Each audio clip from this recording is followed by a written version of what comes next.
dun sa areas of legislation na tinukoy ng Majority Leader, inuulit ko lang yung bahagi ng opening statement ko rin kanina tungkol sa ating mga batas kaugnay ng pag-misuse ng usapin ng religious freedom, yung mga rape laws natin, kung nasasaklaw na nito yung mga usapin ng consent, sexual agency at religious freedom, at yung mga labor laws din natin, kung saklaw yung mga karapatan at kagalingan ng mga tinatawag na religious volunteers. So muli, salamat po sa Majority Leader. And at this point, lastly, bago natin pakinggan yung ating mga victim survivors, may request po sa ating good Foreign Affairs Secretary Manalo dahil kinakailangan nilang umalis ng mas maaga na makapagbigay ng ilang mga salita sa atin. Secretary Manalo, you have the floor, sir. Thank you. Maraming salamat, Honorable Chairperson Senator Risa Ontiveros, Honorable Senator Francis Tolentino, my colleagues in government, good morning. I just want to thank Senator Ontiveros in this committee for giving the Department of Foreign Affairs the opportunity to contribute to our meeting today in aid of legislation.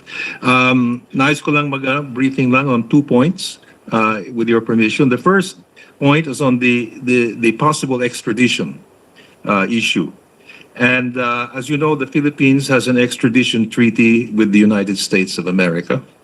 I wish to report that as of this date, the Department of Foreign Affairs has not received a formal extradition request from the United States.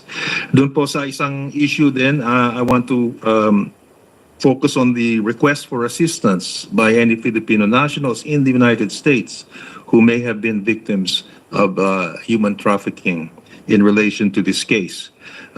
As of this date, none of our foreign service posts in the United States have reported receiving any request for assistance. Madam Chair, the DFA is ready to assist in providing any information that we may receive from this date relevant to the to today's legislative inquiry. And I'm also being joined today by Undersecretary Jose Domingo, who can add any input if needed for this morning. Thank you.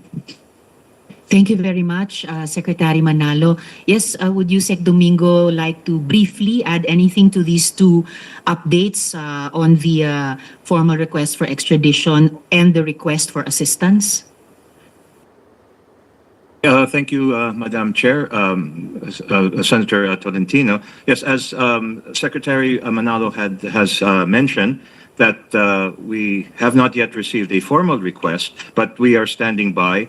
We have also not received any request with regard to trafficking, with assistance with respect to the human trafficking. But all our foreign service posts and all our offices in the Department of Foreign Affairs stand ready. And we have been in informal consultation and communications with our sister agencies in government. Thank you, Madam. Thank you also, Yusek Domingo. The Majority Leader would like Just to interject. one quick follow-up question, address either the Secretary Manalo or Yusek Domingo. I have here in my possession in front of me our extradition treaty signed November 13, 1994, which I believe should be read alongside Presidential Decree 1069. This has some legal complexities involved, and perhaps you might want to educate this committee, which would have primacy just in case an extradition request is sent to the DFA. What would happen to the pending cases lodged before the Regional Trial Court of Pasig pursuant to PD 1069? Thank you very much, Secretary Manalo. Yeah. If I could first give a very general answer, and then, of course, on any specifics that might arise in the event that we receive a formal extradition request. Just to say, if we do receive a formal request, we will, the DFA will, of course, study it and see if it is consistent with the agreed procedure pertaining to extradition. And here's where PD 1069 would also come in. So we would have to study that. And then after, if we are satisfied with the request, we will of course refer it to the Department of Justice for relevant action. So in other words, we will still have to study any extradition request if received. Perhaps later, it's quite a detailed approach, pero yun ang general approach if we do receive such a request. Thank you. One quick follow-up, just to remind the officials of Department of Foreign Affairs as well as councils present here. Anything that would transpire, would come out of these proceedings, under oath, would be recorded.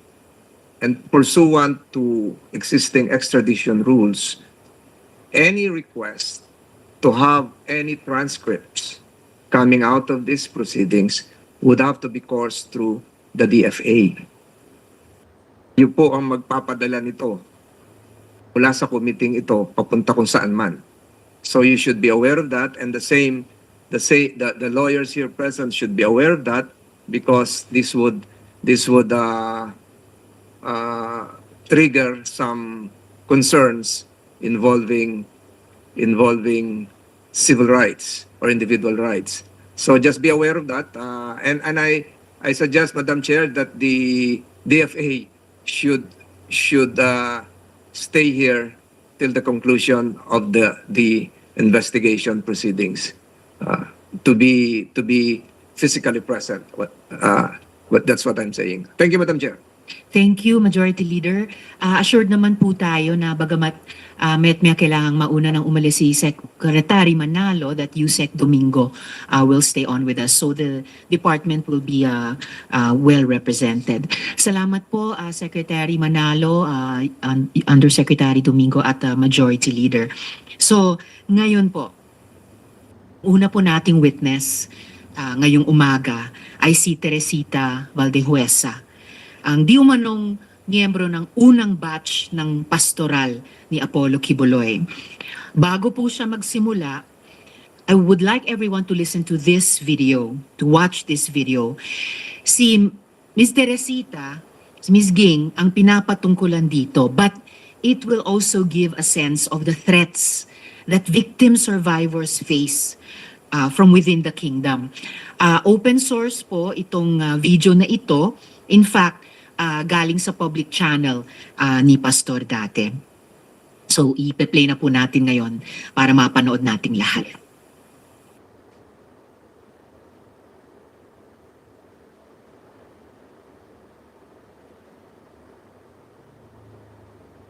She contacted someone named Teresita Valdehuesa, who was a former worker here in the kingdom, who committed lapses of fornication with many ministers and men. That is why she was supposed to be disciplined, but she went out. This Alina Ostapchenko is saying things against me, and we were able to do record every bit of what she said. Listen to her voice. Everything that you have said to Teresita Valdehuesa, who's a former worker here, who also backslid because of some lapses in immorality, will give you a sample of her voice that was recorded. Go. I'm fine, dear. I remember you, Bayo. And I'm so glad that I'm already out of the kingdom. And it's a miracle that how I exit from there.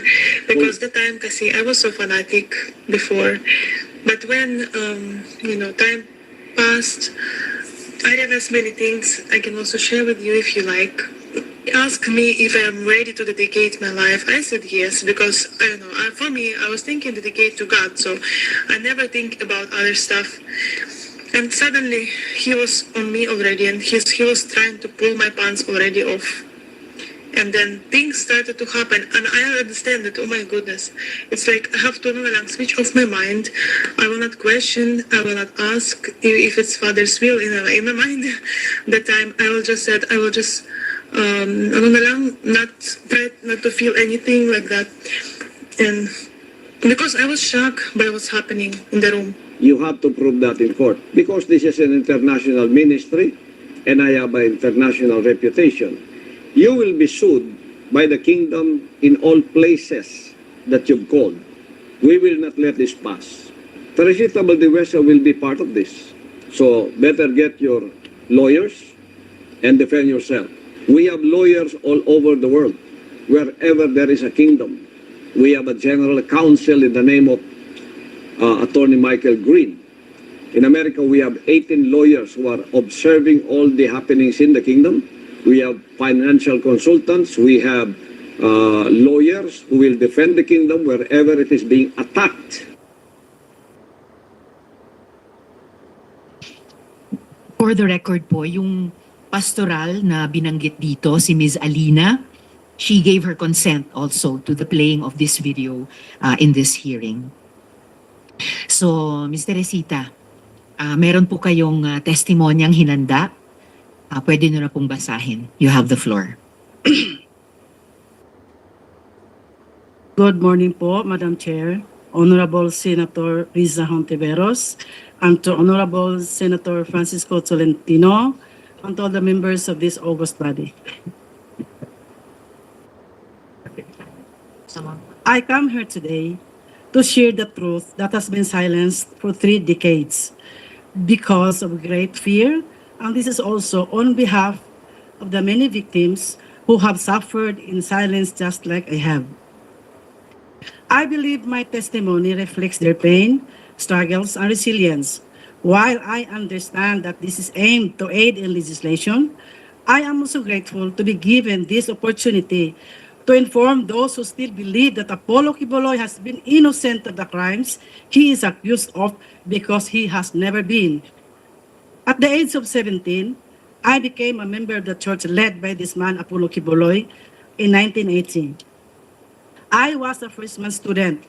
I was eager and active in the community, even spending a significant portion of my college years living at the parsonage where he resided. In 1988, I made a difficult decision of my life to dedicate this to his ministry, driven by the belief that true fulfillment and salvation lay in serving God fully. This choice meant leaving behind my family, my career, and the person I once was. Despite the resistance of family and friends, I pursued my conviction. I joined a pioneering group that struggled to meet basic needs, but my desire to serve God fueled my persistence. Over time, I gained his trust and became a respected worker within the ministry. As the ministry grew, so did our blessings. We experienced answered prayers and expanding membership, which deepened our commitment to serving God. Apollo C. Quiboloy, whom I revered, was considered as God anointed, and his words held absolute authority. I respected him deeply, viewing him as truly the man of God. The moment I dedicated my life to the ministry until 1993, I experienced a profound spiritual awakenings. I felt forgiven. My love for God deepened. I was proud to serve alongside a man I believed to be holy.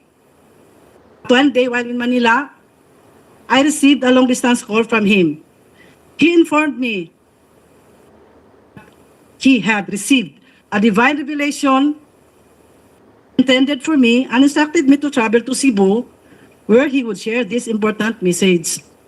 He was also scheduled to preach in Cebu that Sunday. Upon arriving in Cebu City, we arranged for him to stay at the Park Place Hotel in Fuente Osmeña. That evening, he instructed me to remain in the hotel, while Nilda Linda, the assigned worker, returned to the worker's house. When we were alone, I asked if I could just sleep on the sofa as it was a suite room. Instead, he insisted that I would sleep beside him and even said in Bisaya, compatible gyud ta ging kay parehas man og color atong suot. Translated, we are compatible because our outfits are of the same colors. I was wearing red pajamas with white dots, while he was dressed in a red t-shirt and white pajama, but white pants coincidentally. His words made me feel uneasy and quite nervous, and I saw a different personality in him. But I was quick to dismiss that unusual feeling. And because I had previously witnessed Ingrid Canada or ICC, Teresita Dandan, TTD, and Velina Salinas slept in his room alternately, it led me to believe that it was just normal and harmless. Moreover, we had been conditioned to suppress any negative thoughts about him. We were warned that any suspicion on him would reflect our own personality, using the words found in 1 Timothy chapter 1, verse 15, I quote, "To the pure, all things are pure, but to those who are corrupted and do not believe, nothing is pure. In fact, both their minds and consciences are corrupted," unquote. And in those days, absolute obedience was a must. We needed to have an unquestioned loyalty and reverence toward him. Sleeping beside a man I believed to be chosen by God was for me then a great privilege, an opportunity for a sinner like me. What followed shattered my sense of faith and trust.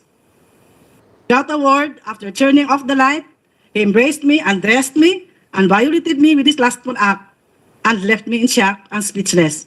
He then said, "This is the fulfillment of God's revelation."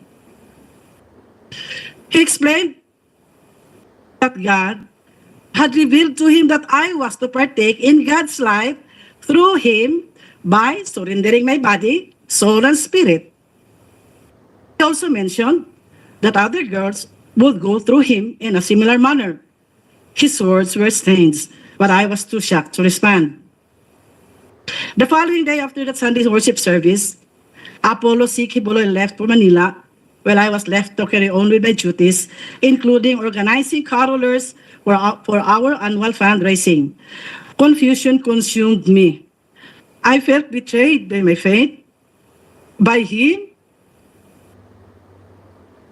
and even perhaps by myself. I began questioning whether what had happened was indeed God's will or simply a gross abuse of power. When I returned to Manila, I was once again instructed to sleep in his room. Fear gripped me, but defying the anointing of God was unthinkable. We had been taught that such disobedience would invite a curse. The next morning, he asked if I understood God's revelation. I remained silent, unable to process what had happened.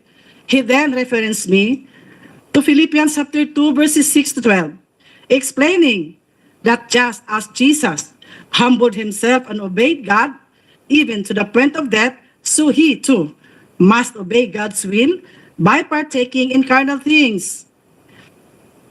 He claimed this was necessary for him to understand the human experience and to fully empathize with others.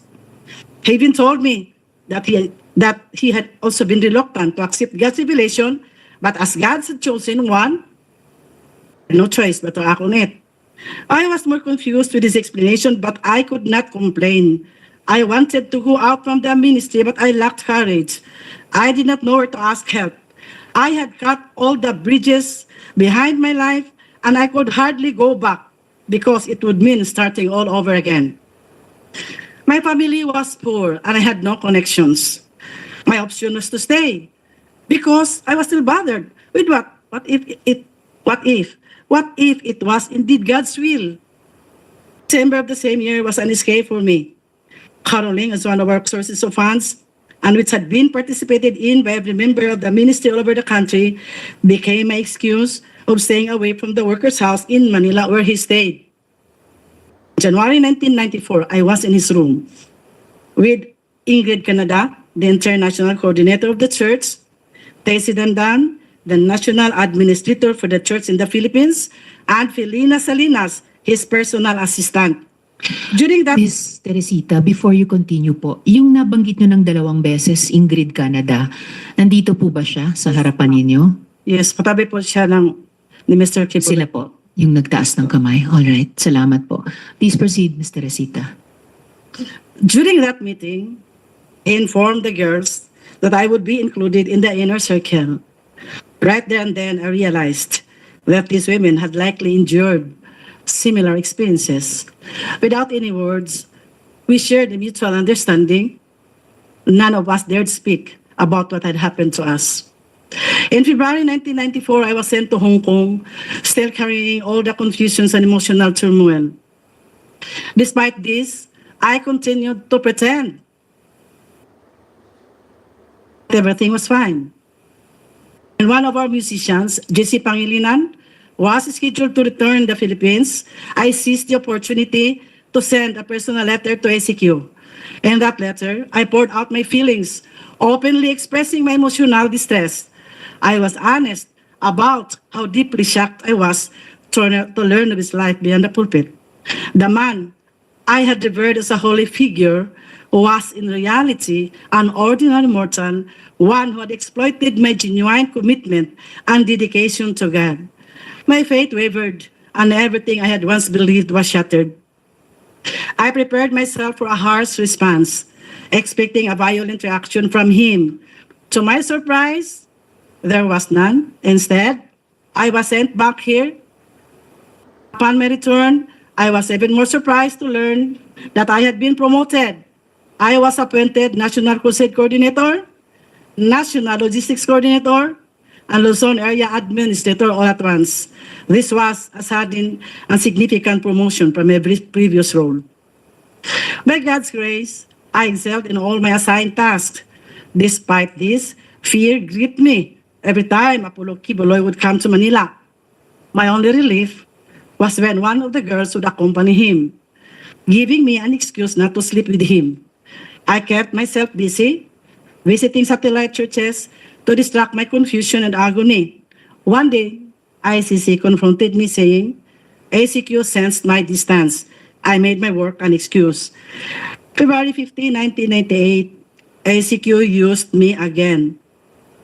It was always out of fear that I obeyed.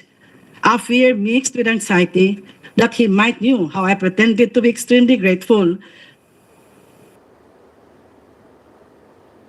But he allowed me to be a part of his physical life because in all honesty and God truly knew I was not. All the pent-up emotions suffocated me that on the following day, while preparing for church, I collapsed. ACQ performed mouth-to-mouth resuscitation, but later I learned, he told others, that it was just a way for me to seduce him, labeling me as Jezebel the Temptress. I believe Apollo Carrion Quiboloy understood that I never wanted the life he was trying to impose on me. My decision to dedicate my life to God's service was driven by a sincere desire for spiritual purification from the sins I had committed before becoming a full-time worker. I had only one goal, to live a holy life and ultimately to attain heaven. The Bible says in Colossians chapter 3, verse 5, I quote, to that, therefore, whatever belongs to your earthly nature, sexual immorality, impurity, lust. But how could I achieve this with the circumstances that I was in? Disobedience and complaints were never an option. Anyone who did so was labeled as carnal, as someone who did not overcome the flesh. Everything was always twisted. One day, ICC said, Sir has noticed that you've been distant. I made up excuses trying to avoid the truth. I had been telling President Dan that I was extremely exhausted. She presumed that I was just too focused of my responsibilities, especially in the logistics department. I was always pressured to meet my 15 million quota.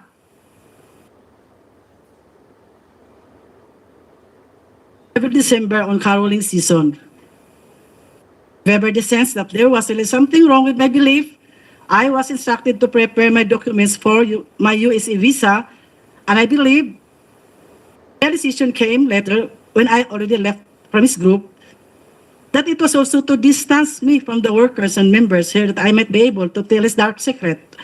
I never wanted to go to America because inside of me were unresolved spiritual issues, confused mind, that bothered me always, always. But my visa was approved.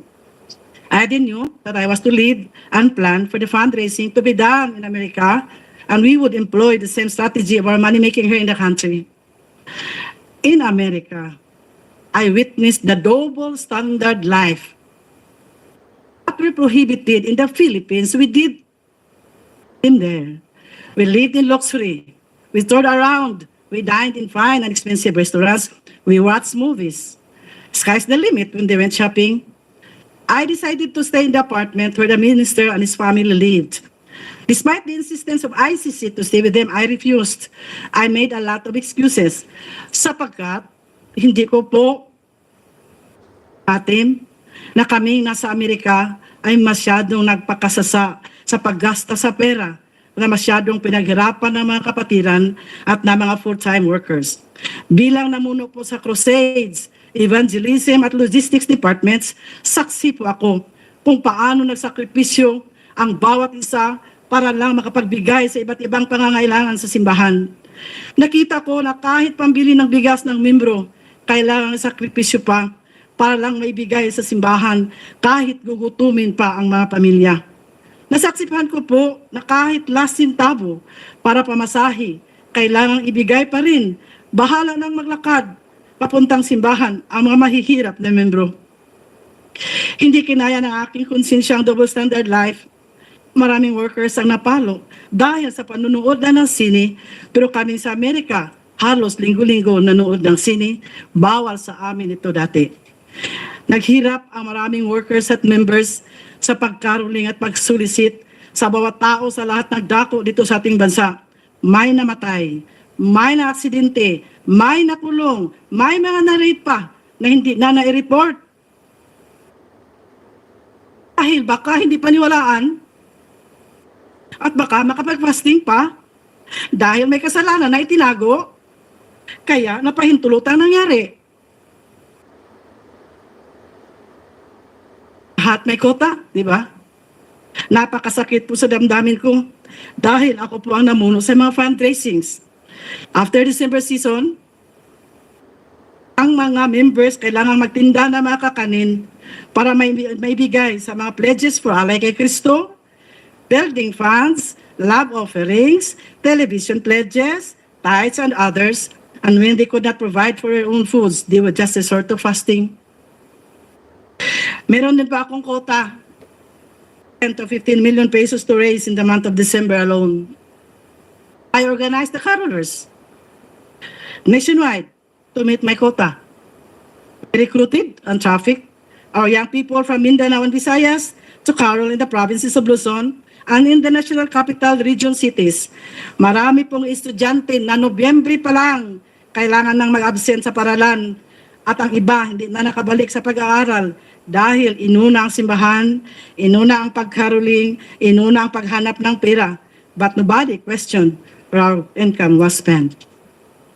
Sa mga buwan ng Pebrero hanggang Oktubre, ang ibang workers na nasa logistics department kailangan magsulisit na naman throughout the country using the permits of the different associations. Pag-asa ng buhay, Children's Day Foundation, tulong sa may kapansanan, handog ng pagmamahal, pagdamay sa dukha, Shivers for Christ. The supposed income na dapat ibigay sa mga beneficiaries, sa mga nasabing associations, hindi naman talaga truthfully and honestly na ibigay. Only a little portion of the income was shared to the beneficiaries.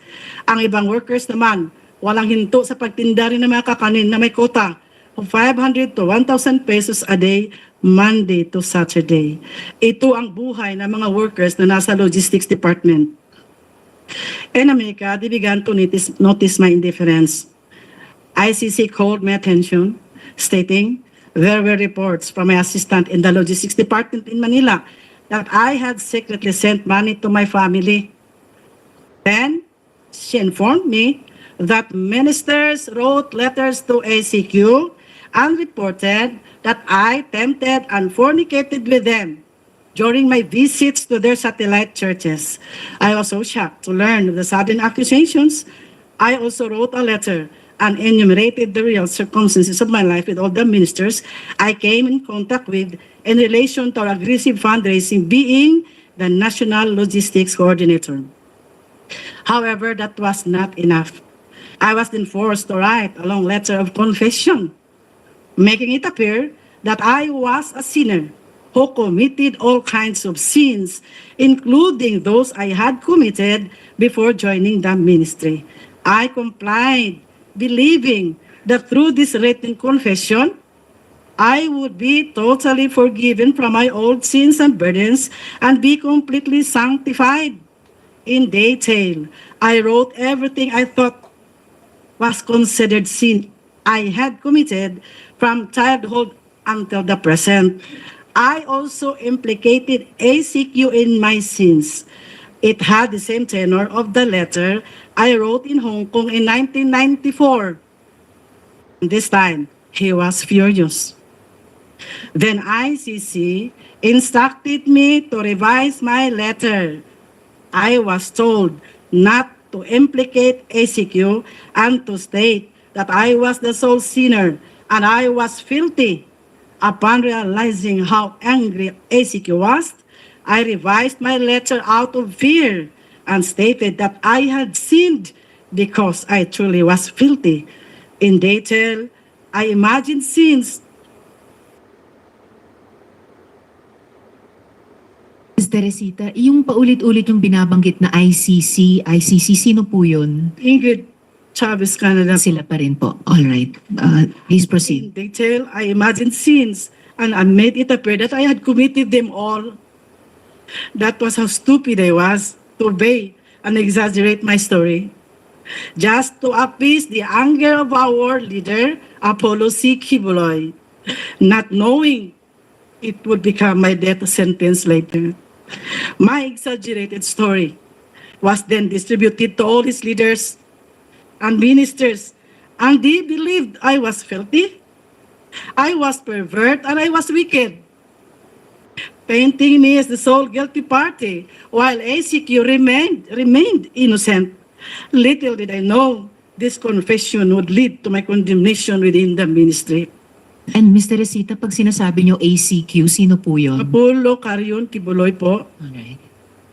October 15, 1998, I was sent back here to receive a punishment through prayer and fasting in the guise of spiritual discipline. And the fasting they planned for me was beyond my imagination.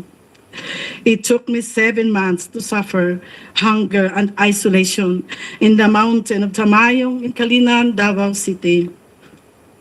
They placed me in a small, dark, elevated room beside the kitchen, separated only by a mat and walls.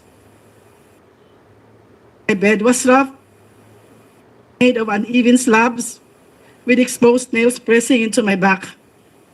As I slept, I woke up this morning in pain, with no beddings, and the cold October nights left me shivering. I requested a blanket and a mat, but I was denied. Every day from 8 to 5 p.m., I followed a strict routine, regardless of the weather, enduring hunger and isolation. No one allowed near me, as I was labeled filthy and deserving of this punishment. Members were forbidden to speak to me. I was physically very weak and so depressed. I prayed that God would just take my life. Ilang beses po ako nanalangin na sana kunin na ako ng Panginoon. I started to question God and wondered if this was truly a divine process or simply human punishment. I asked myself, is this ACQ's way of retaliating because I rejected the life he imposed on me? It felt like vengeance and disguised as spiritual discipline. My only solace came from reading the Word of God from Genesis to Revelation over and over again. Every day was a struggle of faith. I struggled to believe that the process was still the perfect will of God for me.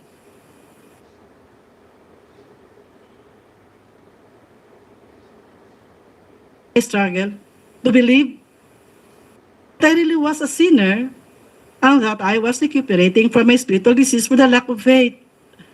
That was to justify my present pains and to at least lighten my burden of loneliness.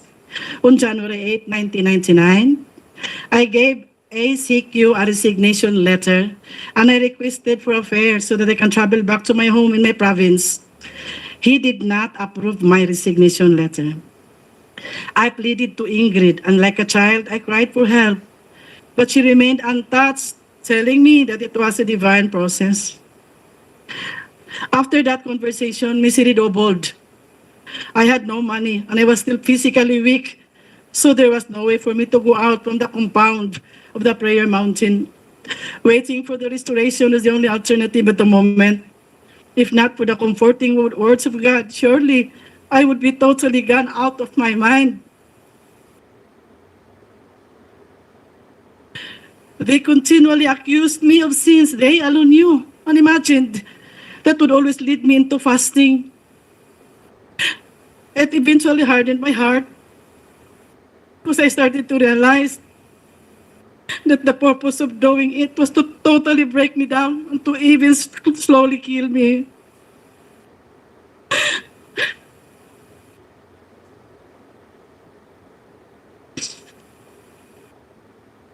I no longer saw the reason to stay. I submitted my resignation as a full-time volunteer worker for the second time. But Polo Quiboloy refused it again. A week later, on September 30, 1999, I decided to leave without asking for permission, determined to free myself from his control. It was only when I left out of the group that I finally clearly understood the man I had believed to be God's chosen and holy was an impostor, oppressor, and deceiver.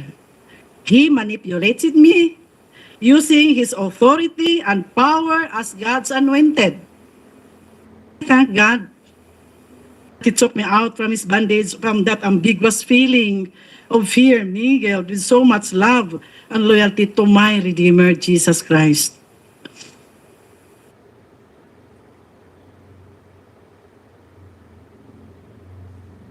But he was not finished with me and did not stop terrorizing me.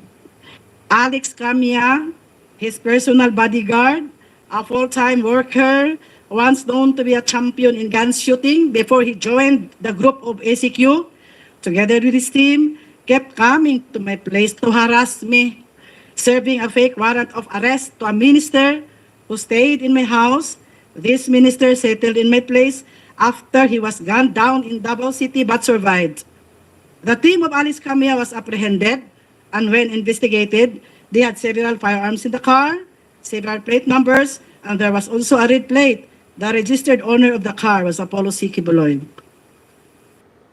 Because of their failure to serve the warrant of arrest, they blamed me for hiding the minister and filed cases against me of obstructing justice and grave misconduct and an act on becoming a public official.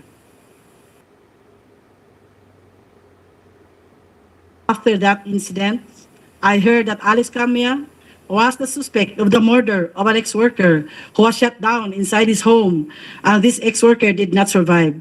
I was scared to death when I heard this news. My option was to remain silent because killing could have actually happened when Camia and his group came to my place. There was also an ex-worker, Elsa Bolivar, who was a senior citizen, a woman shot dead while she was in her garden in Tagum City. I was so hysterical when pictures of her bullet-ridden body were sent to me because she had just visited me in my place before it happened. Fear consumed me and I remained silent. 3 years ago, nagkausap po kami ni Alex Camia. Humingi po siya ng kapatawaran at nagsabi na siya ay nautusan lang po na kailangan din akong iligpit. Naniwala po siya na ako ay may malaking kasalanan at ako ay napakasamang babae. Ang tinanong ko kung ano ang aking kasalanan, sinabihan daw siya. Tinukso ko raw si Apollo Quiboloy. Kiapi daw ako sa mga ministro. Narinig naman po ninyo yung sa video. Nakipagtalik daw ako mismo doon sa workers' house at nagnakaw daw ako ng 3 million pesos. He even said in Bisaya, di ba nagtugot man ang Ginoo pagpatay sa dautan? Doesn't God permit the killing of the wicked? Doon ko lang naintindihan na kailangang i-declare ni Apollo Quiboloy sa lahat ng mga workers at members na ako'y makasalanan, napakasamang babae para magiging makatwiran ang lahat ng parusa na binigay sa akin at magiging makatwiran din kung bakit ako kailangang patayin. Apollo Quiboloy called me Jezebel, the temptress, using his pulpit to broadcast how filthy and evil I was. This became a pattern. Kung may mga workers na may alam sa kaniyang buhay, sikretong buhay at aalis sa kanyang kingdom, sila ay akusahan na napakaraming kasalanan. He would always exaggerate their weaknesses at ipaniwala sa mga workers at members na sila ay umalis dahil may mga marumi, mga napakasamang mga tao. His followers only heard his side of the story, which was always filled with lies and twisted truths. The other side, our side,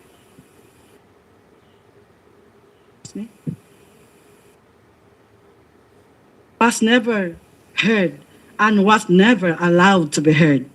They only believed whatever he fed them and even defended him and attacked those who defied their leader without investigating the truthfulness of the circumstances. Nakita naman po siguro natin kung paano siniraan ng mga workers at defenders ni Apollo Quiboloy ang mga testigo dito. Mga napakasamang descriptions para lang ipahiya ang mga nagsalita ng kanilang mga karanasan sa loob ng kanilang kingdom.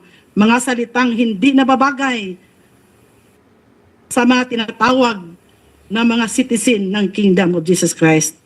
Their intention is only to demoralize and warn others of the consequences of defiance. Last August 2021, during one of his television programs, he once again maligned me, broadcasting nationally and internationally that I was a fornicator and an immoral woman. We have just watched. Madam Chair, I would like to remind Mr. Quiboloy, remember the biblical stories about the lives of King Nebuchadnezzar, King Sennacherib, and King Herod. All of them fell into the hands of the Lord. Nebuchadnezzar, you know that, was separated from his people and lived like a beast and ate grass for 7 years. King Sennacherib died a tragic death, murdered by his own sons. King Herod was struck by the angel of God, died, and his body was eaten by worms. Their sin was that they replaced God with themselves, considering themselves as gods and blaspheming the one true God. This is all, Madam Chair. Thank you. Salamat po, Ms. Teresita, sa testimonya mo. Kahit kailangan mong iyakan para basahin sa amin. Bago yung isa munang follow-up question ko sa inyo, gusto kong i-acknowledge yung presensya online ni Senator Cynthia Villar. Salamat, Senator Cynthia, sa pagdalo nyo. At ang Minority Leader, Senator Coco Pimentel. Salamat kaayo sa pagdalo. Kung walang opening statement si Senator Coco at si Senator Cynthia, bago yung interjection ni Majority Leader sa Department of Justice, isang mabilis na follow-up question sa ngayon, Ms. Teresita o Ms. Ging, Ate Ging, just for the record, guilty ba kayo dun sa mga krimen na inakusa sa inyo, yung pagnakaw ng 3 million pesos, yung pag-fornicate sa iba pang mga ministro? Guilty ba kayo sa mga iyon? Of course not. Alright, salamat kaayo. Majority Leader, for your interjection with the Thank you, Madam DOJ. Chair. Nothing to do with the previous testimony. Magpapaalam po kasi ako kasi magsasalita po ako sa Liga ng mga Barangay and I the minority leader is already here to fill up some legal questions likewise. But Madam Chair, before I leave, gusto ko lang tanungin ang hindi ko kasi nakita kanina, dito pala ang Department of Justice relative to my previous questions answered by the DFA. This is speculative, academic, and purely legal. Wherever, if an extradition request is lodged before the DFA, there is under the PD, which I cited before, a process which would necessitate the Department of Justice to file a petition. But that is another court. And that is another court which would constitute as the extradition court here in the Philippines. And if there is going to be an extradition hearing, the purpose is not to determine the guilt or innocence of the accused, but whether they would fall under the ambit of our extradition treaty. Is that correct? Who will answer? Attorney Torrevillas or Attorney Quintana? Speculative lang ito. Ano lang to? Kasi Senior State Counsel Quintana, I believe, Majority Leader. Yeah. Thank you, Madam Chair. Good morning, sir. Good morning, Madam Chair. Good morning, Your Honor. As to the as to what will happen on, should the Department of Foreign Affairs later on receive a request for the extradition of Mr. Quiboloy and the present criminal cases are filed against him, the Philippines, as a requested state under the Philippines-U.S. extradition treaty, has the option to postpone the filing of the extradition case, in which case, postpone. only the filing, Your Honor. But is the extradition court would be constituted here in the Philippines. Yes, Your Honor. Not necessarily the court where the hearing is being Yes, conducted. it would be a separate separate proceeding, and as I mentioned, it might be postponed, or we can accept the request and file the case in a separate extradition It case. will not be a criminal court. No, Your Honor. As you correctly pointed out earlier, the extradition court is not there to determine the guilt or innocence of the subject of the request. Thank you, attorney. But my second question is related to the first question and to the previous questions.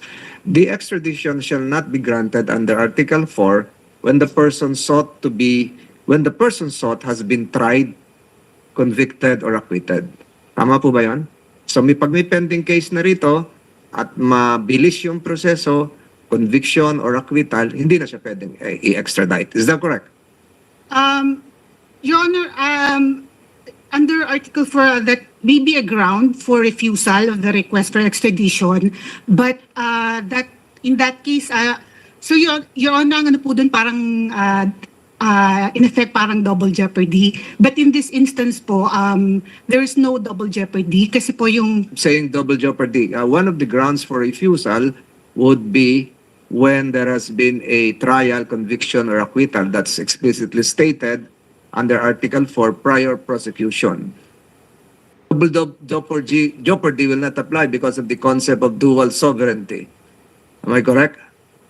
yes, Your Honor. So, ang tanong ko, mas makakabuti ba na mas mabilis ang trial sa Pasig which would result in either conviction or acquittal dahil hindi na pwedeng ma-extradite? Sir, it's independent of the request for extradition. So regardless if the criminal cases are terminated, are expedited, it will not affect the extradition request. Siguro, aralin niyo mabuti itong Section 1 ng Article 4. Parang very explicit naman ito. You still have time. Number 3 question, I learned that correct me if I'm wrong, and I'm sure you're following this through news accounts, that the Department of Justice of the United States dismissed the charges against a certain Miss Dueñas. Tama po ba yun? Yes, Your Honor. Yes, and this was just a few weeks ago. Last week, Your Honor. Last week. October 7. So, ang tanong ko rito, and this will probably be a lingering question, what would be the effect of the dismissal of the U.S. cases against, is Dueñas a miss or a male? Ano ba yan? Female? She? Female. What would be the effect of the dismissal of the U.S. cases against Ms. Dueñas to the pending cases of Pastor Quiboloy in the Philippines, since some of the elements would be the same? Your Honor, if I may defer to Prosecutor Torrevillas. Torrevillas. Deputy State Prosecutor Torrevillas, please. Good morning, Madam Chair. Good morning, Senator Tolentino. It will not affect the cases pending against Pastor Quiboloy, considering that Ms. Dueñas is not one of the accused in those cases. One of the accused in cases pending for the Regional Trial Court here in Pasig or in the United States Department of Justice? Saan po? Saan jurisdiction? Before the Regional Trial Court of Pasig and Quezon City, Mr. Senator. So it won't affect. Yes.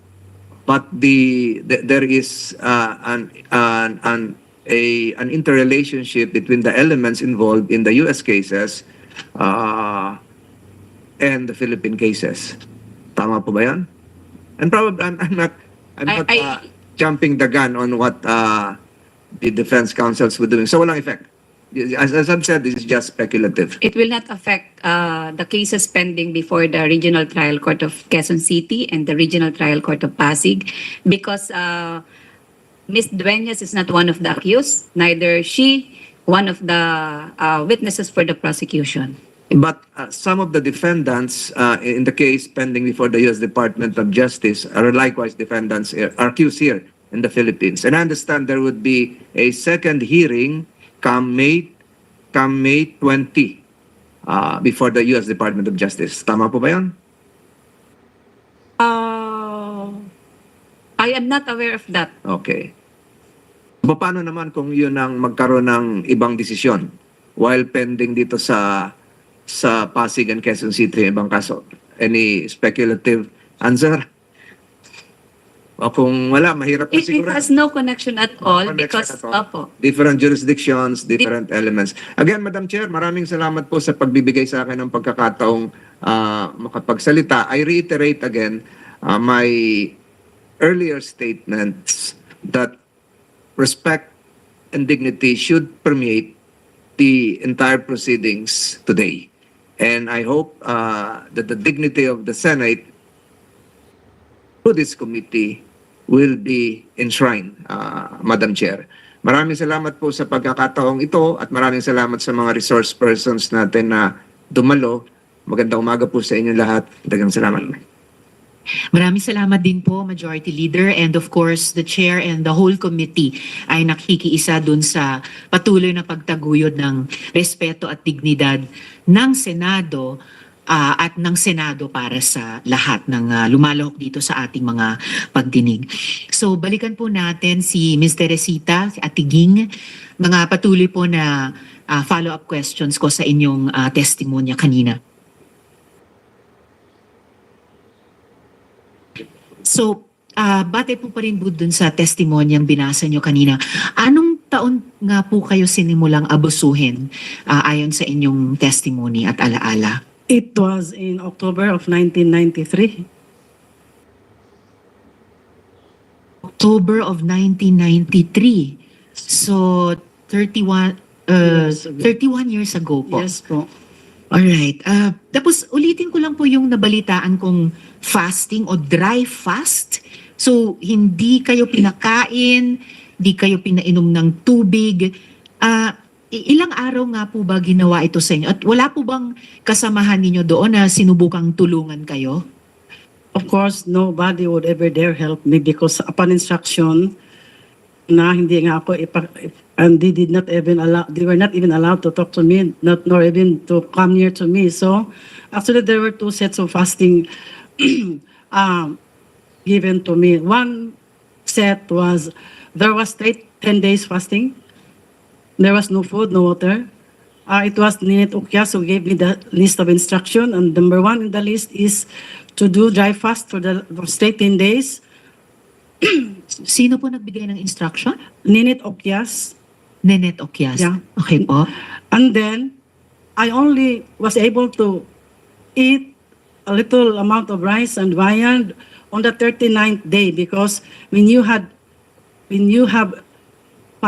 fasted, hindi naman kailangan kakain ka agad. So, there was water, then then ugaw, and then finally on the 39th day, that was the time I was able to eat rice. And then after that, there was that second round of fasting, which was even more miserable. It started on February 6, 1999, and there were other workers also. And that was very miserable, because it was like this. We were given 5 days or sometimes 7 days. It was a kind of a series of fasting. The first, second, third days were for dry fasting, meaning you were not allowed to drink, of course, to eat food, dry foods. And on the fourth, sometimes it's water, sometimes it's sometimes it's lugaw. Then another 5 days, the same pattern. Sometimes it became 7. It ended on the it ended on the month of May, because I have my diary on that. So yung pangalawang dry fasting, 3 buwan, na may iba't ibang klaseng fasting for 5 days or 7 days, 1 to 3 days na dry fasting. Yes. On the 4th day may tubig o yung yung pinakuluan ng sinaing, di ba? Yung pinapainom ng mga lolo't lola natin sa mga baby nung panahon ng World War II. Yung sabaw ng ano po. Sabaw. Sabaw ng lugaw or lugaw. So over 3 months, may ganitong series ng mga iba't ibang klase ng dry fasting. Yes po. But I was together with other workers also, because they were also punished, but I was the longest. I stayed there for the longest 3 months.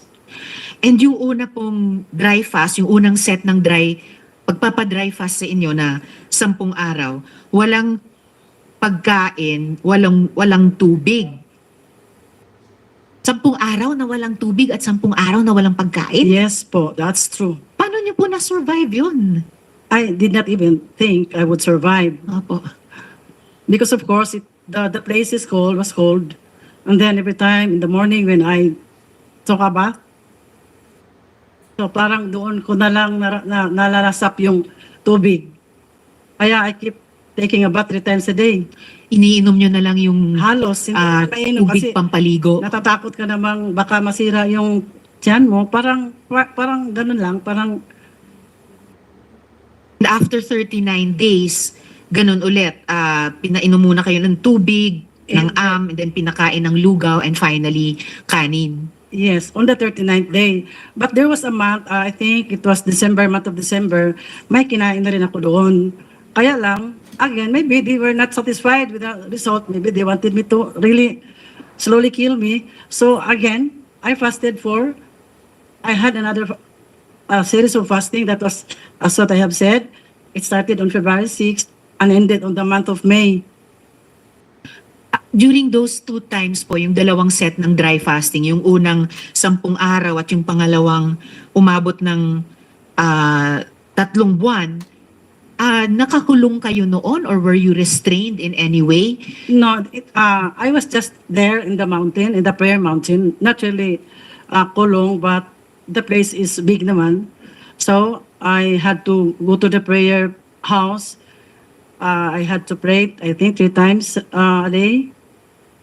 9 o'clock, 12 o'clock, or 4 times a day. 4 and then 6 o'clock in the evening. And kanina sabi nyo dun sa pangalawang set ng dry fasting sa inyo, over 3 months, may ibang workers pa kayong kasama, bagamat hindi sila kasing tagal na pinadry fast tulad ninyo. Bukod dyan sa pagpapadry fast, yung ganyang abuso sa inyo, meron ka bang na-witness na iba pang mga pang-aabuso sa iba pang workers? Yes po. Actually, there were workers who were placed in a closed tent. Parang Bartolina, ang tawag namin doon Bartolina. They were placed in a closed tent. There were even torches placed around because during the evening they would put fire on the torches, and then they pulled and peed inside the tent, closed tent, and then of course they suffered too much heat in daytime and the colds in the evening, but eventually they managed to escape one by one. But the only one who survived, she was rescued because she was dehydrated already. So the only one who survived, na-rescue, Yeah, it was Lani Alfaro. dehydrated, si Miss Lani Alfaro. Ano po nangyari dun sa ibang nag-escape dun sa mga tents na yon? Actually, because there were ministers who were also used as their security guards, they were actually helped by the ministers to just escape. So may mga minister din naman na naawa sa kanila at Meron din. tinulungan silang makatakas. Yes po. Okay. Tapos, Ms. Teresita Atiging, tama po ba na naging subject kayo ng attempted assassination? Ito po ba yung sinabing ginawa ng Angel of Death? Of course, I would really think that way because I was just a mere worker, a civilian. And then why would these people come to my place, bring those firearms? They were there. And if it was only to serve the warrant of arrest for my co-ministers, why would they have a backup car? And I was made to believe that it was really their intention to harass me and to terrorize me in my place. May dala po silang warrant of arrest? Saan Yes. galing po yung warrant ngayon? As I have stated, there was actually one minister who had a problem, no? Then he was gunned down in Davao City. Then I actually helped him settle in my place. And then Ito po yung nag-survive ng assassination attempt. survived. Then he was served by that warrant of arrest. And then, because he was in my house, I helped him actually.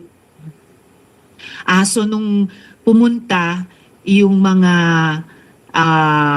may dalang firearms at may backup vehicle, yung sineserve nilang warrant ay para dun sa nag-survive sa assassination attempt na kinupkup nyo. Yes po, actually para sa kanya. But I was made to believe that ako rin, pwede rin nila akong patayin. Bakit? Because there was one time, because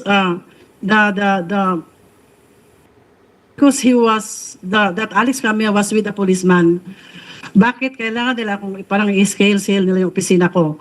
Bakit parang tinitingnan nila kung nasaan ako doon? Kung ang gusto lang talaga, if they really wanted the warrant of arrest to be served with that person, why came to my office? For what? So, Yung Alex Camia ay may kasamang pulis o siya mismo ay pulis o PNP? no, he was with a policeman, an official policeman during that time. Saka meron din po siyang kasamang, siyempre, driver. At saka, because I only learned later that there were two vehicles actually, but during those times, isa lang ang alam ko. Kung nakausap ko yung backup driver, kasi he is with me now, doon ko lang nalaman na may backup driver, may backup vehicle pala sila. Ngayon, Ms. Teresita Atiging, pioneering member po kayo Yes. ng KOJC. Alam nyo rin po ba yung business model ng fundraising ninyo at paano ito nagsimula? Sinabanggit nyo naging head kayo ng logistics, kayo po nag-organize ng mga caroling, yung mga solicitation. Paano po yun nagsimula at anong alam niyo dun sa kabuuang business model? Yes po, the caroling really had become, or maybe has even until now become, one of the sources of funds in the ministry. In 1988, I was able to join here in Manila, and we were only caroling the cities within the cities of the NCR. But when I was given the opportunity to lead the fundraising, I made it nationwide. I actually organized the nationwide caroling, Madam Chair. Then what happened? I had every province. I had leaders overseeing 70 to 100 carolers, including adults who would be cooking and washing their clothes. And in the NCR alone, we had, I think, 13 leaders overseeing 20 to 30 members also. Do a caroling from 8 o'clock in the morning to sometimes 10 o'clock in the evening, going around the cities of Manila, just caroling all the people here in the Metro Manila.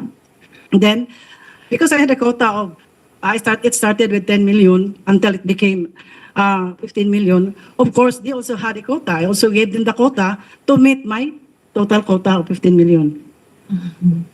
So, sa bawat probinsya, nung ginawa nyo ng nationwide yung caroling, din na lang sa NCR, may isa kayong leader na bawat isa may 17 to 100 carolers.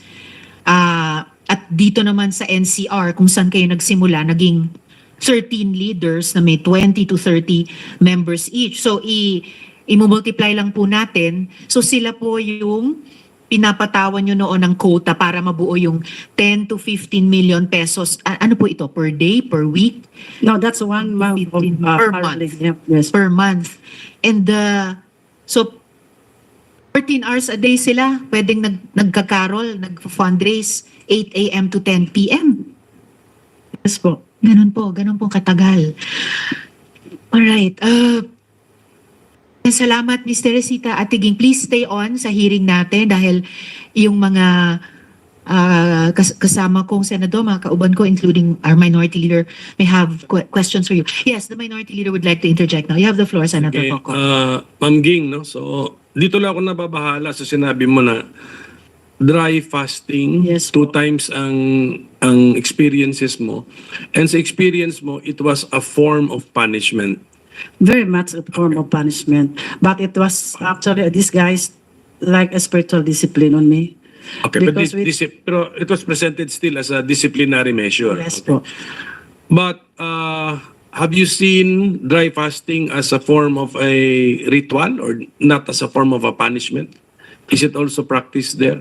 Actually, there were 2 meanings, no? Of course, when we were instructed to do dry fasting, we would always consider it as our sanctification, as our cleansing on us, because we would always believe that we were always made to believe that we were sinners, and we do accept that we were sinners, so we have to go through fasting. Na in the 2 particular, sa mention mo kasi dalawa, ang particular Yes po. cases, hindi ko na matandaan yung mga months. Pero in your particular case, punishment. At first, I did not consider it as punishment. Na wag yung consider, how was it presented to you? You have to undergo dry fasting as a punishment? Spiritual discipline on the first, Oh. talaga spiritual discipline. Kung doon yung discipline, punishment. Diba? Okay. Yung Yes. pangalawa, Yes po. yung pangalawa, was it what? A punishment also yung pangalawa? Mas lalong punishment on the second round. Maybe Okay. because they saw me alive still kicking. It was not their intention to really see me alive. Okay. That's why I had my second series of fasting. But sa observation mo, tagal ka dyan sa kingdom meron, you also undergo fasting as a part of a ritual, not as a punishment. Tama? Yes, there were many times. As severe as dry fasting? No, mine was actually was the worst. Yun yung mga fasting na alam natin, yung babawasan Yes, mo lang yung yes. quantity ng kakainin mo, siguro ganun, ano? Yes. Yun ba yung meaning ng, yun yung sa ritual? Yes, Okay. ritual. Ngayon sa karanasan mo, ikaw kasi obviously nag-survive ka ng dry fasting mo as punishment Saka sa personal knowledge mo, meron kayong kasama sa KOJC na nag-suffer ng masamang consequence as a result of dry fasting as a form of punishment? Wala naman akong Wala kang alam alam. because I left 1993. 1999, you pa left po. 1993? When did you leave? 1999 pa po. 1999. Sige po. Pero sabi mo, founding member ka, so, pero wala kayong nakita pala. Okay, except sa, So far, wala. kasi sana, kung meron, encourage natin sila ngayon na magreklamo sila because this might be a violation of the revised penal code. How is it enforced pala? How is it enforced? Sabi mo kasi sa Prayer Mountain, you're free to roam around Pwede kang gumalaw. So, paano kung super gutom ka na? Can you cheat? Can you cheat on the dry fasting punishment? We were tempted to do that. But because we're so afraid, baka madagdagan pa yung araw pag malaman. Okay, meron kang kinikwento na although hindi ikaw yung involved, sabi mo lang na may close tent, may mga ganon. Tapos may mga ministro na sila na mismo nagpatakas doon sa mga pinapunish, no?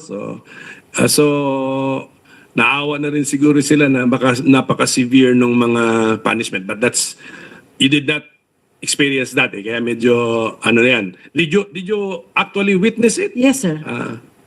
Yes, sir. And then did the ministers actually tell you na pinatakas namin ito si... No, I was just told after those incidents when they got connected to me. So kasi ang lumalabas na issue dito, Madam Chair, is if there is a religious group or an organized group na meron silang system of punishment, baka yung mga severity naman ng mga punishment, baka some of these punishments already cross the line, ano? Na they may amount to already violation of the revised penal code. Sige, thank you, Madam Chair. Thank you also, Minority Leader. So, Ms. Teresita, Atiging, again, salamat kaayo and please stay on for the rest of our hearing, lalo na kung may ibang mga issues na ma-raise na gusto rin naming itanong sa inyo. At this point po, our next witness is Yulia Tartova, a former pastoral and victim survivor of sexual abuse at the hands of Apollo Quiboloy. She's joining our hearing live from Ukraine. Just to refresh our memory, let's listen to Yulia's video. And after that, she is here to answer any other questions that we might have. So let's just view again Yulia's video at that time as Elias Sofia. I was about 21 years old. It was 2014. And Where did you stay? I stay in a dorm, like a building, a separate building. And most of the people there was Ukrainian. Tell me how your relationship with Pastor Quiboloy developed or unfolded. At first, our relationship was very good, very warm, very friendly. I didn't feel anything like, oh, he's like me, no, there's nothing about that. He transferred me in one room. I live with the Jack Roy. She's pastoral and one of the closest, like she's very close to pastor. And I live with her in one room. And little by little, some girls like Jack Roy and other girls of pastorals are Filipino. They used to fellowship to me like, are you ready to sacrifice everything to God, to the Father, like pastor? Of course, I already sacrificed. I leave my job, I leave my school, I leave my friends and my parents. I already sacrificed a lot of, so what do you mean? I cannot understand because I already sacrificed and it's the life that I choose and I live and I believe that this is God's way for me. So, and they were just like, even your body, you can sacrifice. When he see that there is no Ukrainian girls and I'm alone, so he started more and more to talk to me. Are you want to sacrifice? Are you want to sacrifice everything, even your body? I'm very innocent. I really didn't, nobody talked to me like straightly, that this is what will happen. And I remember that time came and Atejah came to me in the night and she said, I want you to massage pastor's feet before he sleep. When Atejah called me for night to massage him, I didn't think that this is what will happen, even though I was nervous. And she saw that I'm crying, but I'm still do what they want me to do. I take a bath, I put this pajama and I'm crying, I'm scaring, and it's night, and they put me, because I never stay in the pastor alone in the night, in the dark, and I was nervous. It was big room, and before room there is a little room. So Atejah lead me there, and she said, go in pastor's room. And I just stayed in this little room because I was scary and I was crying, and pastor was waiting for me. Till he realized that I'm not coming, and he by myself went out and pulled me in his room. And I was like scary, and he said like massage my feet here, here, here, and then little by little, and I was very nervous, and it was dark. And suddenly he started to move my hands to put on his. he said, massage here. And I said, oh my God, okay. And I massaged. And after that, little by little, he just turned to me and he removed my clothes. And I even can, because I was very shocked. I was like, I cannot explain, because I was nervous. If this is what happened, he just removed my clothes and have. Women below the age of 18 years old, were they also being used? Yeah, I didn't know about this for how many years till before I left Philippines. I heard from other, like, she's very close to Pastor. She grew up with him. She's a senior there, and she's pastoral. And I heard that, oh, you're crying, because I always complain about this pastoral's ministry. And she said, oh, you're crying that you're pastoral. At least you're mature, but I become a pastoral at 12 years old. This is time when I was like shocked. The next day when I heard this, that become a pastoral at 12 years old, I started to fight with pastor and ask why, is it normal? Miss Julia?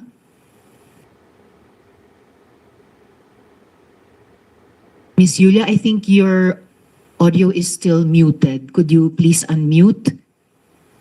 Good morning. Yes, good morning, Miss Julia. Thank you for joining us in the hearing. Thank you. Can you hear us? Yes. Okay. Thank you, Miss Julia. Before some of my follow-up questions about the previous video and also with your presence with us today, could I just quickly ask, in the video you mentioned Jack Roy.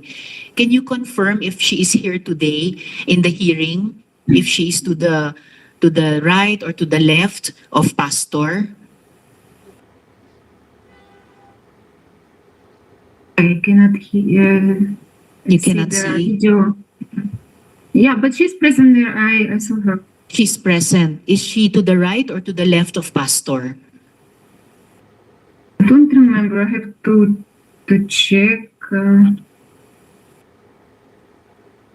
You cannot see the video of the Yeah. there. She's Can you confirm where if Jack Roy is right here? between Attain Grit and Alpao.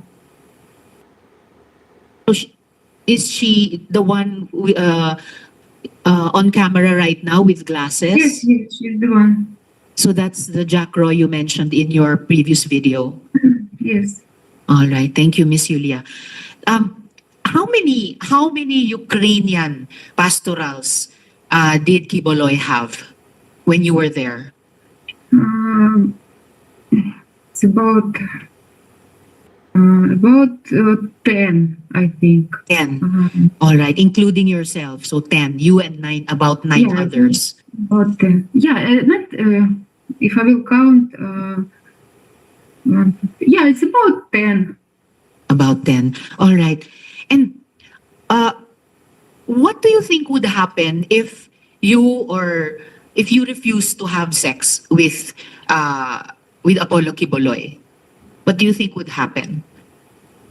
Actually, we try to avoid this kind of service. But because when you believe that he is the Son of God, and you will do whatever he wants us to do. And if you afraid, like if you will try to, excuse me, I didn't practice my English for a very long time. It's all right. If you will try to deny, they will punish you. And there is a lot of really psychological instrument that they will use on you, that even one day will not be enough to mention everything. They will punish and call us, scold us for a meeting and put us in shame, that saying that we are ungrateful, because pastor give us everything, and you just don't want to give sacrifice your body like Jesus Christ sacrificed. And of course, they always will use the Bible as an instrument to convince us to do it. And they always, in the same time, they want us to feel, to twist our mind, to feel that this kind of service, it's a very big privilege. So we will be willing to do it with our will. So he will say that because nobody can deny that there is a pastoral ministry, even Mr. Quiboloy himself. And everybody knows that only girls and young and beautiful women are included there. And everybody knows, nobody can deny, even the full-time workers, that we all live separate from any others, under the same roof. Our rooms are next to him, so he have free access to every room, to each room, and nobody can nobody know his life behind the door.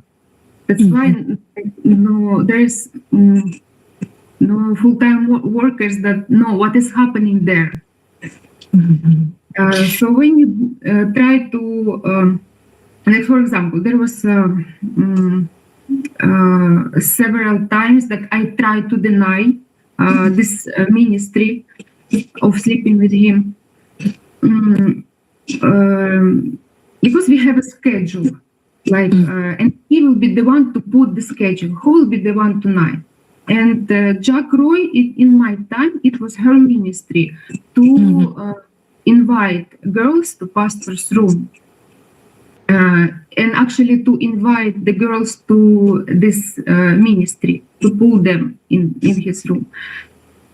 And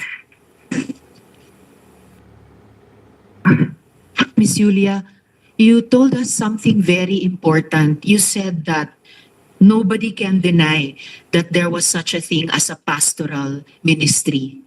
You told us that twice.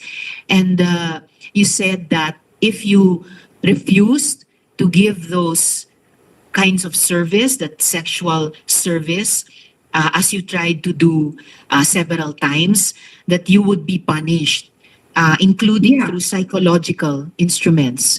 Yes, you said that they could try to twist your mind. What kind of psychological punishments and what other kinds of punishments did they impose on you if you tried to deny this kind of sexual service? Like, as I said, there was a schedule. And there was one time I tried to deny, because one day he said that I will change my rule. So I will not be the one to call you. Who will be the one tonight to present yourself to me? But I want you to be voluntarily, to come to the Jack and to put yourself in the list. And me and some other Ukrainian girls whom I know, we we never go and put our names in the schedule. And then, because he said, Mr. Quiboloy said that I want to see those who are really doing that willingly and who is not. And me and some other girls have a separate room, pastoral ministry. And after he waited 1 week, 2 weeks, or about 1 month, I don't remember exactly, but there is such a time that nobody from us asked to do this ministry. And then he started to come by himself. Like, for example, he had the key of each room, and just in the middle of the night, he come to my room and have sex with me. Then, and you cannot run away. You cannot say, I don't want, because if you say I don't want, he said, you didn't overcome your flesh. And if you will not obey you will go to hell, like things like that. And other night, we have all dinner together, and I feel that by the way he look at me, I understand that this night he might come.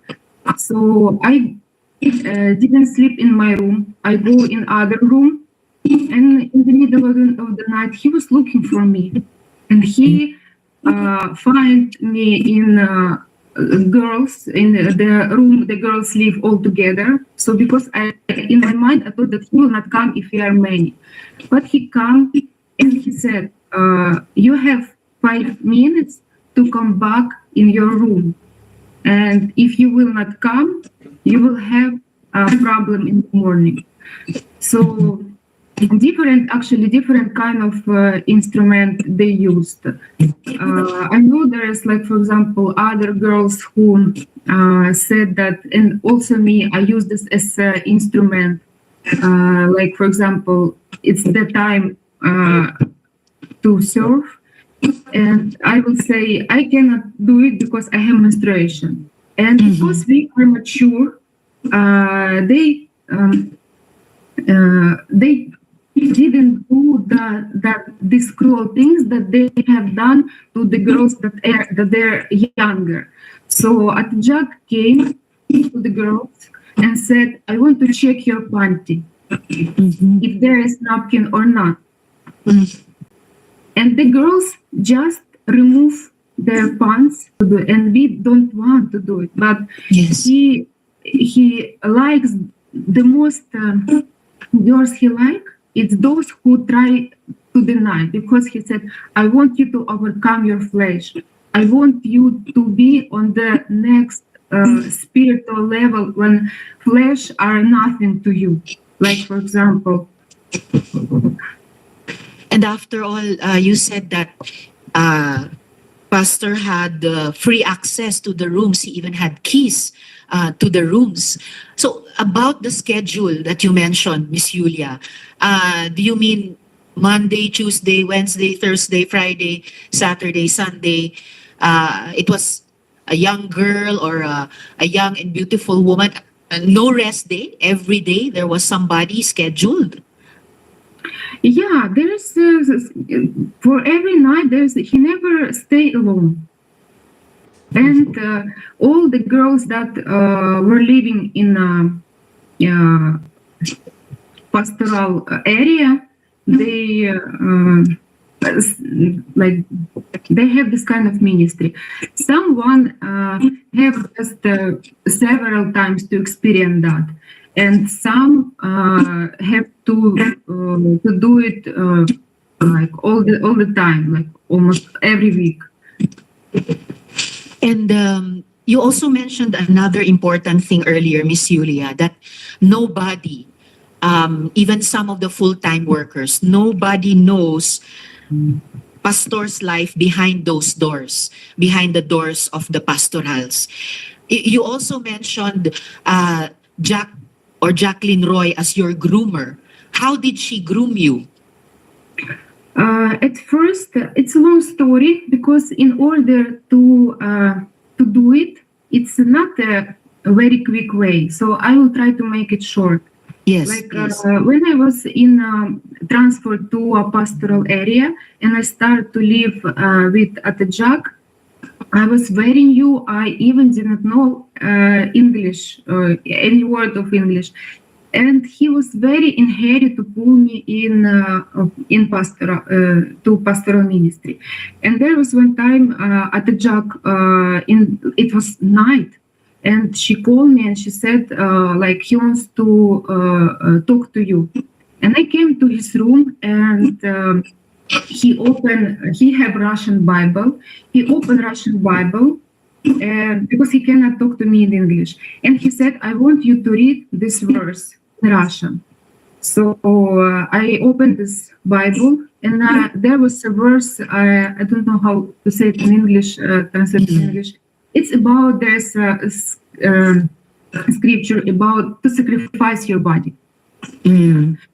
And he was trying to ask me, "Are you ready to sacrifice like your body?" And he put his finger on the bed because we were sitting on the chair before the bed, and he showing to the bed, and he started to pull me. And then I was because I was very new, and everything that I know about him was good. And I get scared, I get shocked because like in my mind, this is really what he mean by pulling me to the bed, and I ran away from the room. And there's a garage in front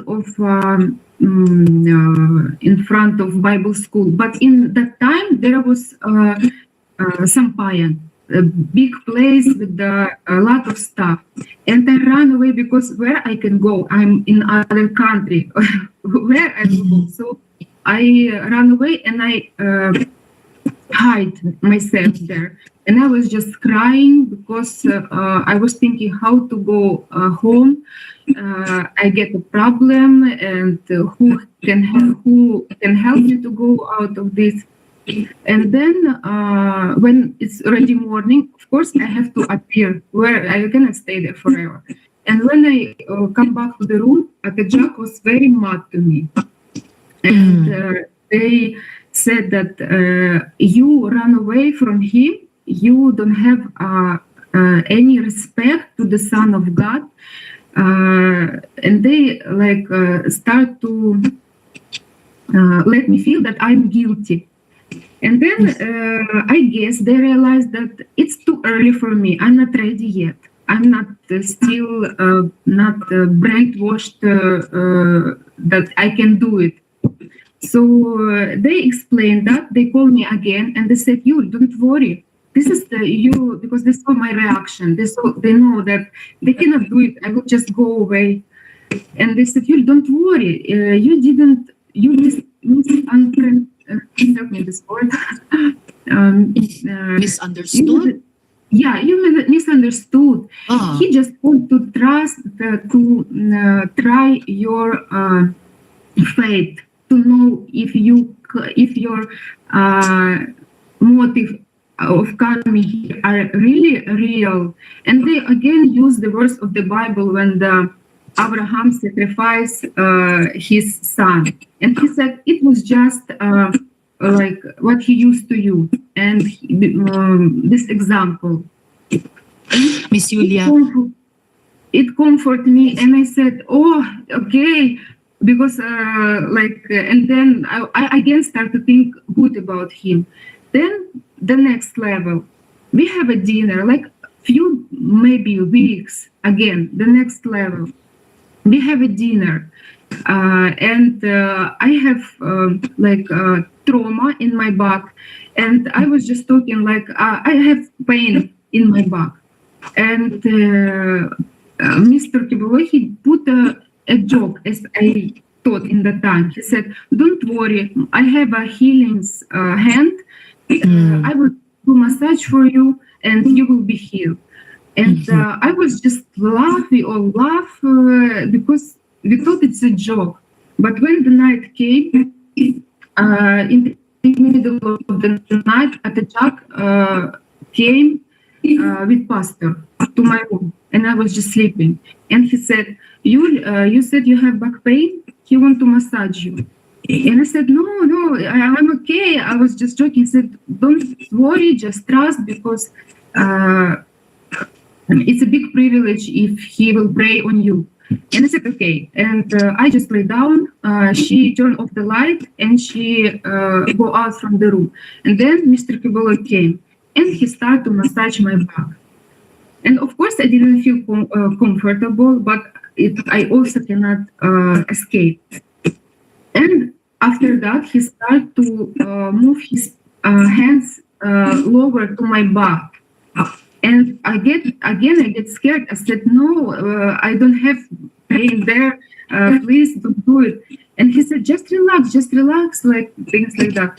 And again, I ran away from the room. Again, I hide. Then the next morning, they called me again. Like he wanted to pray on you, he wanted to heal you, and you just go away. So little by little, really, I cannot mention all, but I want you to guard the point. Miss Julia, That, there is a lot of trick that they were using. Miss Julia and colleagues, the Minority Leader has to leave. Salamat kaayo, Senator Coco, for attending. Miss Julia, before my last follow-up question to you at this point, I'd just like to quickly ask Miss Jacqueline Roy. Miss Roy, quickly lang po at this point, narinig nyo yung mga sinabi ni Miss Julia. Do you confirm what she said? Inaamin nyo ba yung mga sinasabi niya na kayo daw ang nag-groom sa kanya para kay Pastor? Good afternoon po, Senator. I want to invoke my right to remain silent, and I'm also invoking my right against self-incrimination since nasa korte na po ito. Salamat po. Alright, babalikan na lang po namin kayo para sa ilan pang mga tanong mamaya. Miss Julia, just for a last question from me at this point. Miss Julia, you sent us a copy of an audio file that came into your possession. Now, noting that the Philippines Republic Act number 9208 as amended grants immunity from liability to a victim of human trafficking who transmits a recording involving a violation of that law, and noting further that this audio file had been also circulating already on the internet, the committee will play this audio file now. So please stay with us, Miss Julia, while we play the audio file. I was about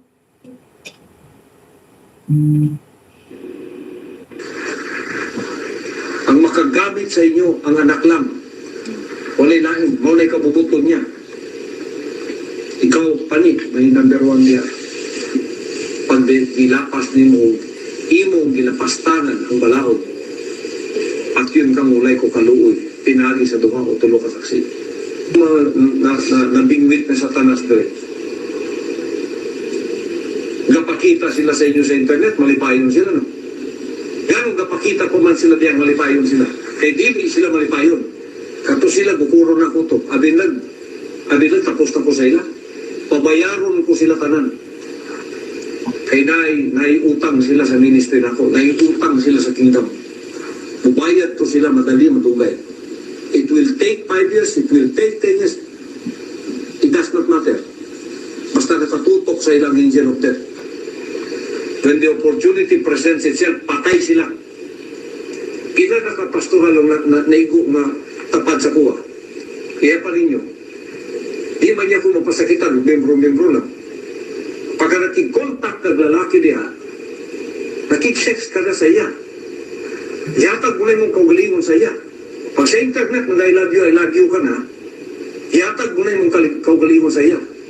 Dato ko, nagsaliko sa imo, yatag na kung bugman ako sa imo, gitraidor ko nimo. Driver, gitraidor ko nimo. Kung sa'yo akong buhaton. Dato ko, para mabawi akong tungo kung sa'yo akong buhaton. Ikaw ugang driver, patyun ta ka. Siguraduhin ako mamatay ng doon. Dito pa ako makabawi sa akong tungo. Mabitang ang Muslim, doon ay honor killing. Dili na makatalikood ang ministry. Pwede mo mga matay. Pero yung pagtuo, pwede mo matalikod. Ginana kay gusto ninyo matalikod. Sulod daw mong MPA, be. Isang kadre ka lang, sulod ka ng MPA. Pagka naka-lecture na kang kapila sa ilaha, di ka nakagawas. Pag di gawas ka, bukulong ka, patsyon ka. Sulod mong mafia, sulod mong gobyerno sa Amerika. Pag ipasulod ka diya sa ilang CIA, ipasulod ka sa ilang FBI, ipasulod ka sa ilang NSA, nakabalo na ka sa ubang mga confidential niya. Tapos kalit-kalit mo talikod ka, di ka bukuro. Inani ang commitment na ako sa inyo. Wala na'y makatalikod sa inyo. Wala na'y makatalikod sa inyo. Wala na'y pwede mo traidor sa inyo. Pag nag-traidor mo, na'y magukod sa inyo. Patay doon mo dito. Kapahamakan ang inyong yantuan. I-implement ko na ito. Hunahunaan ninyo na ba? Pakalaluman ninyo ang pangunahuna ninyo sa ministry na ko. May pamilya mo. Ikaw pa ni, may inahan ka rin, may isuon ka. Kato isuon ni mo. Pati lang mo isuon sa gawas. Kung doon na ka na, wala ibili na na. Hindi na kalalo ang commitment na ito, Dre. Pero nakikommunicate mong lalaki, pagkatapos mag-report mo sa kuwa, Dre. Samtang niya mo sa akong balay, ang gusto na ako, Dre, may yung tumano. Dili mo pwedeng mutuman, Dre, sa gusto ninyo, madili na gusto. Kapuyon, kumagod ang animal, anak putang satanas, Dre, ba? May ibog ko ng mga moros, ng mga Muslim. Na yung mga babae sila magpa-prostitute sa ilang mga warriors. Para mawala stress. Di na po ang iyong weakness sa lalaki. Ilabay ninyo na kaya di na nakabubutol sa mahan. Kaya gihin mo na mong pastoral para sa anak lang mo.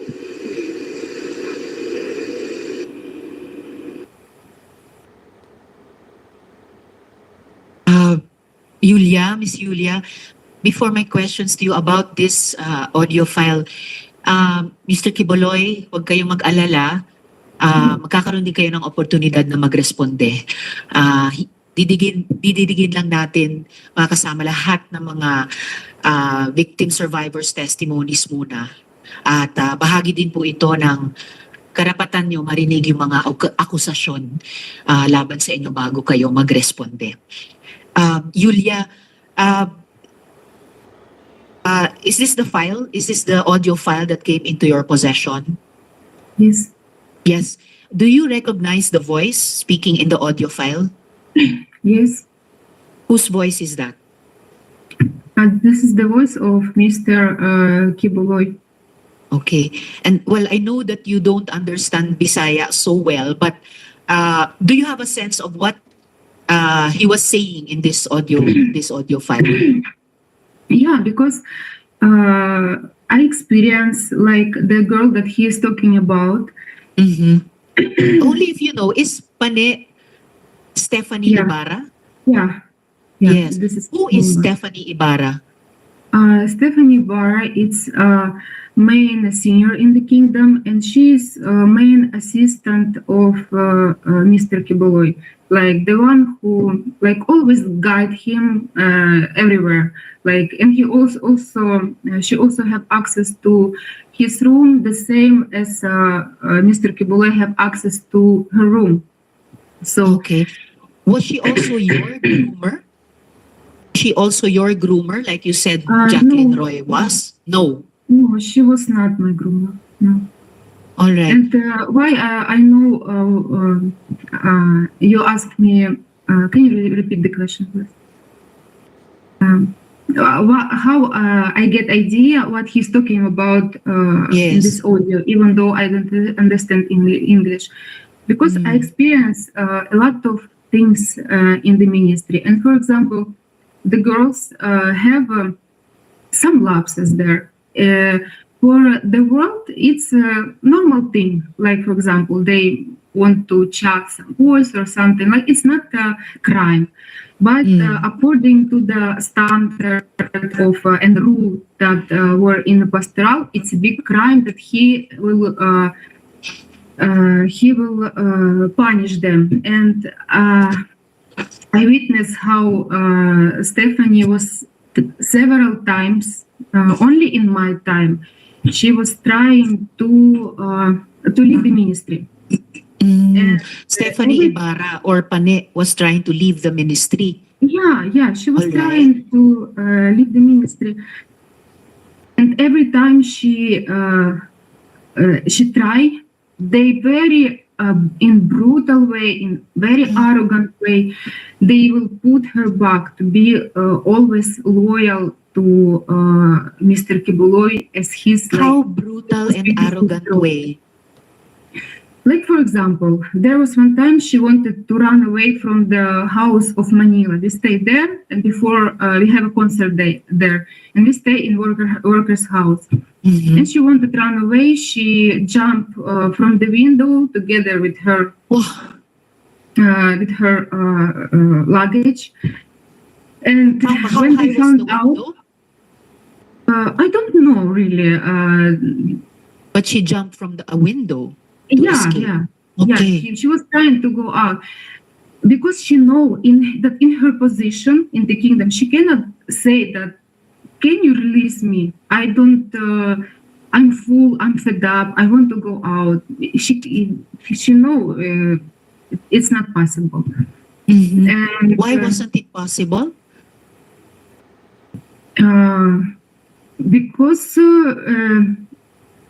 like as I said, she is like his trophy, and he said like even to us, like if she will leave, how I will handle the other girls, because she's like she used her as example that must be loyal, that must be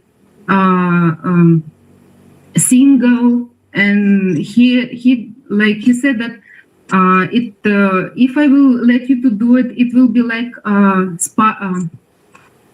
like it will bad reputation on me, because Why was she Quiboloy's trophy? because this is her position in the kingdom. Because when you are in the pastoral ministry, the main goal is to become a leader, because most of the leader in the kingdom are women. And he always said that all these girls must be a leader and must be single, because we sacrifice our life through the body of Quiboloy. And he didn't want to lose anyone, especially Stephanie, because they So especially after, Stephanie.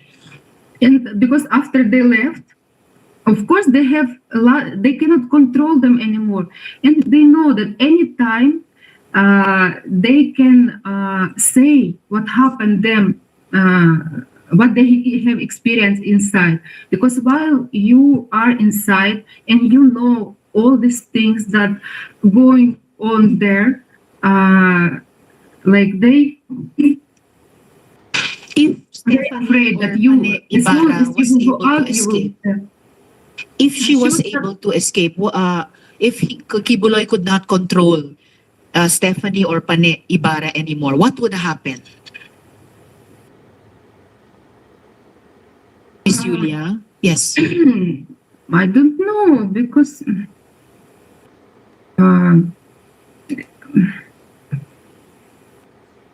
to me and to us, it's nothing will happen. She will just live her own life, good or bad. It's depend on our choice on the way how Yes. we work on life. Because he always put the fear on us that if you will go out, you will become a prostitute. All the men will use you, and here only I using you, and you have this privilege. And he said, I will honor you, and in the world you will be dishonored, you will be lost, like you will be homeless. And this is what they are talking actually about us. Like, for example, me, I came with a sincere heart to this ministry, and I didn't have any bad record inside the kingdom, except that I fight with Mr. Quiboloy about this pastoral ministry, because for me it was hard to adjust to this rule, because most of the girls in the pastoral, they came from a broken family or came from very young age, that don't have example in life, that don't have a father, and especially when you're young and don't have experience in life, you can plant them the thinking that this is life, is normal, it's good. And when you don't have experience about other life in the world, you will really be afraid to go out. Miss Julia? Yeah. Yes. No, I know that you want to say something to Pastor directly. Here in the Senate, in the Philippines, we don't allow resource persons to talk to each other directly. You may only address the chair. So if you want to say something directly to Quiboloy, please address it through me. For the record, please say, Madam Chair, this is what I want to say to Quiboloy, so that we can hear you and we can put your message to him on record. So please proceed. Madam Chair, this is what I want to say to Mr. Quiboloy.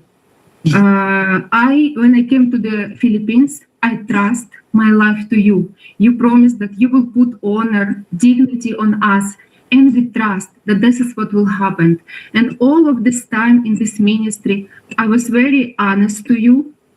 And if there was something that I understand, I always come to you and ask why. Explain me. So from the very beginning to the end, I don't have any bad records. I didn't show myself as a girl, cheap girl, and I always try to be on that level that you try to put on us. But because of this pastoral ministry, for how many years you know that I was trying to learn this way. But I always argue with you because I have a good example in my life. I have a family, there is a wife, there is a husband. I came 24 years old, I'm mature, and it was very hard to break my the way my view about what is the life, normal life, happiness must be. And I really try to break myself to follow your rules in the kingdom. But you lead us in a very bad experience. For all these years, of course, I have a good experience and bad. And when everything is mixed up, it's very hard to analyze. When you are on your emotional are like they will put you very high, they will put you very low, and you're always on this wave. It's very hard to analyze the way you your true feelings, and they will think that the way you feel bad about this ministry, that this is immoral. But he tried to convince that this is the very high level. They made us doubt about our feelings, and I was there with the honest heart. And even before, like what pulled me back from this ministry, because from this 6 years, as I said, I have a good and bad experience, and to the year of 2019, the bad experience was already more than a good, and I decided to leave.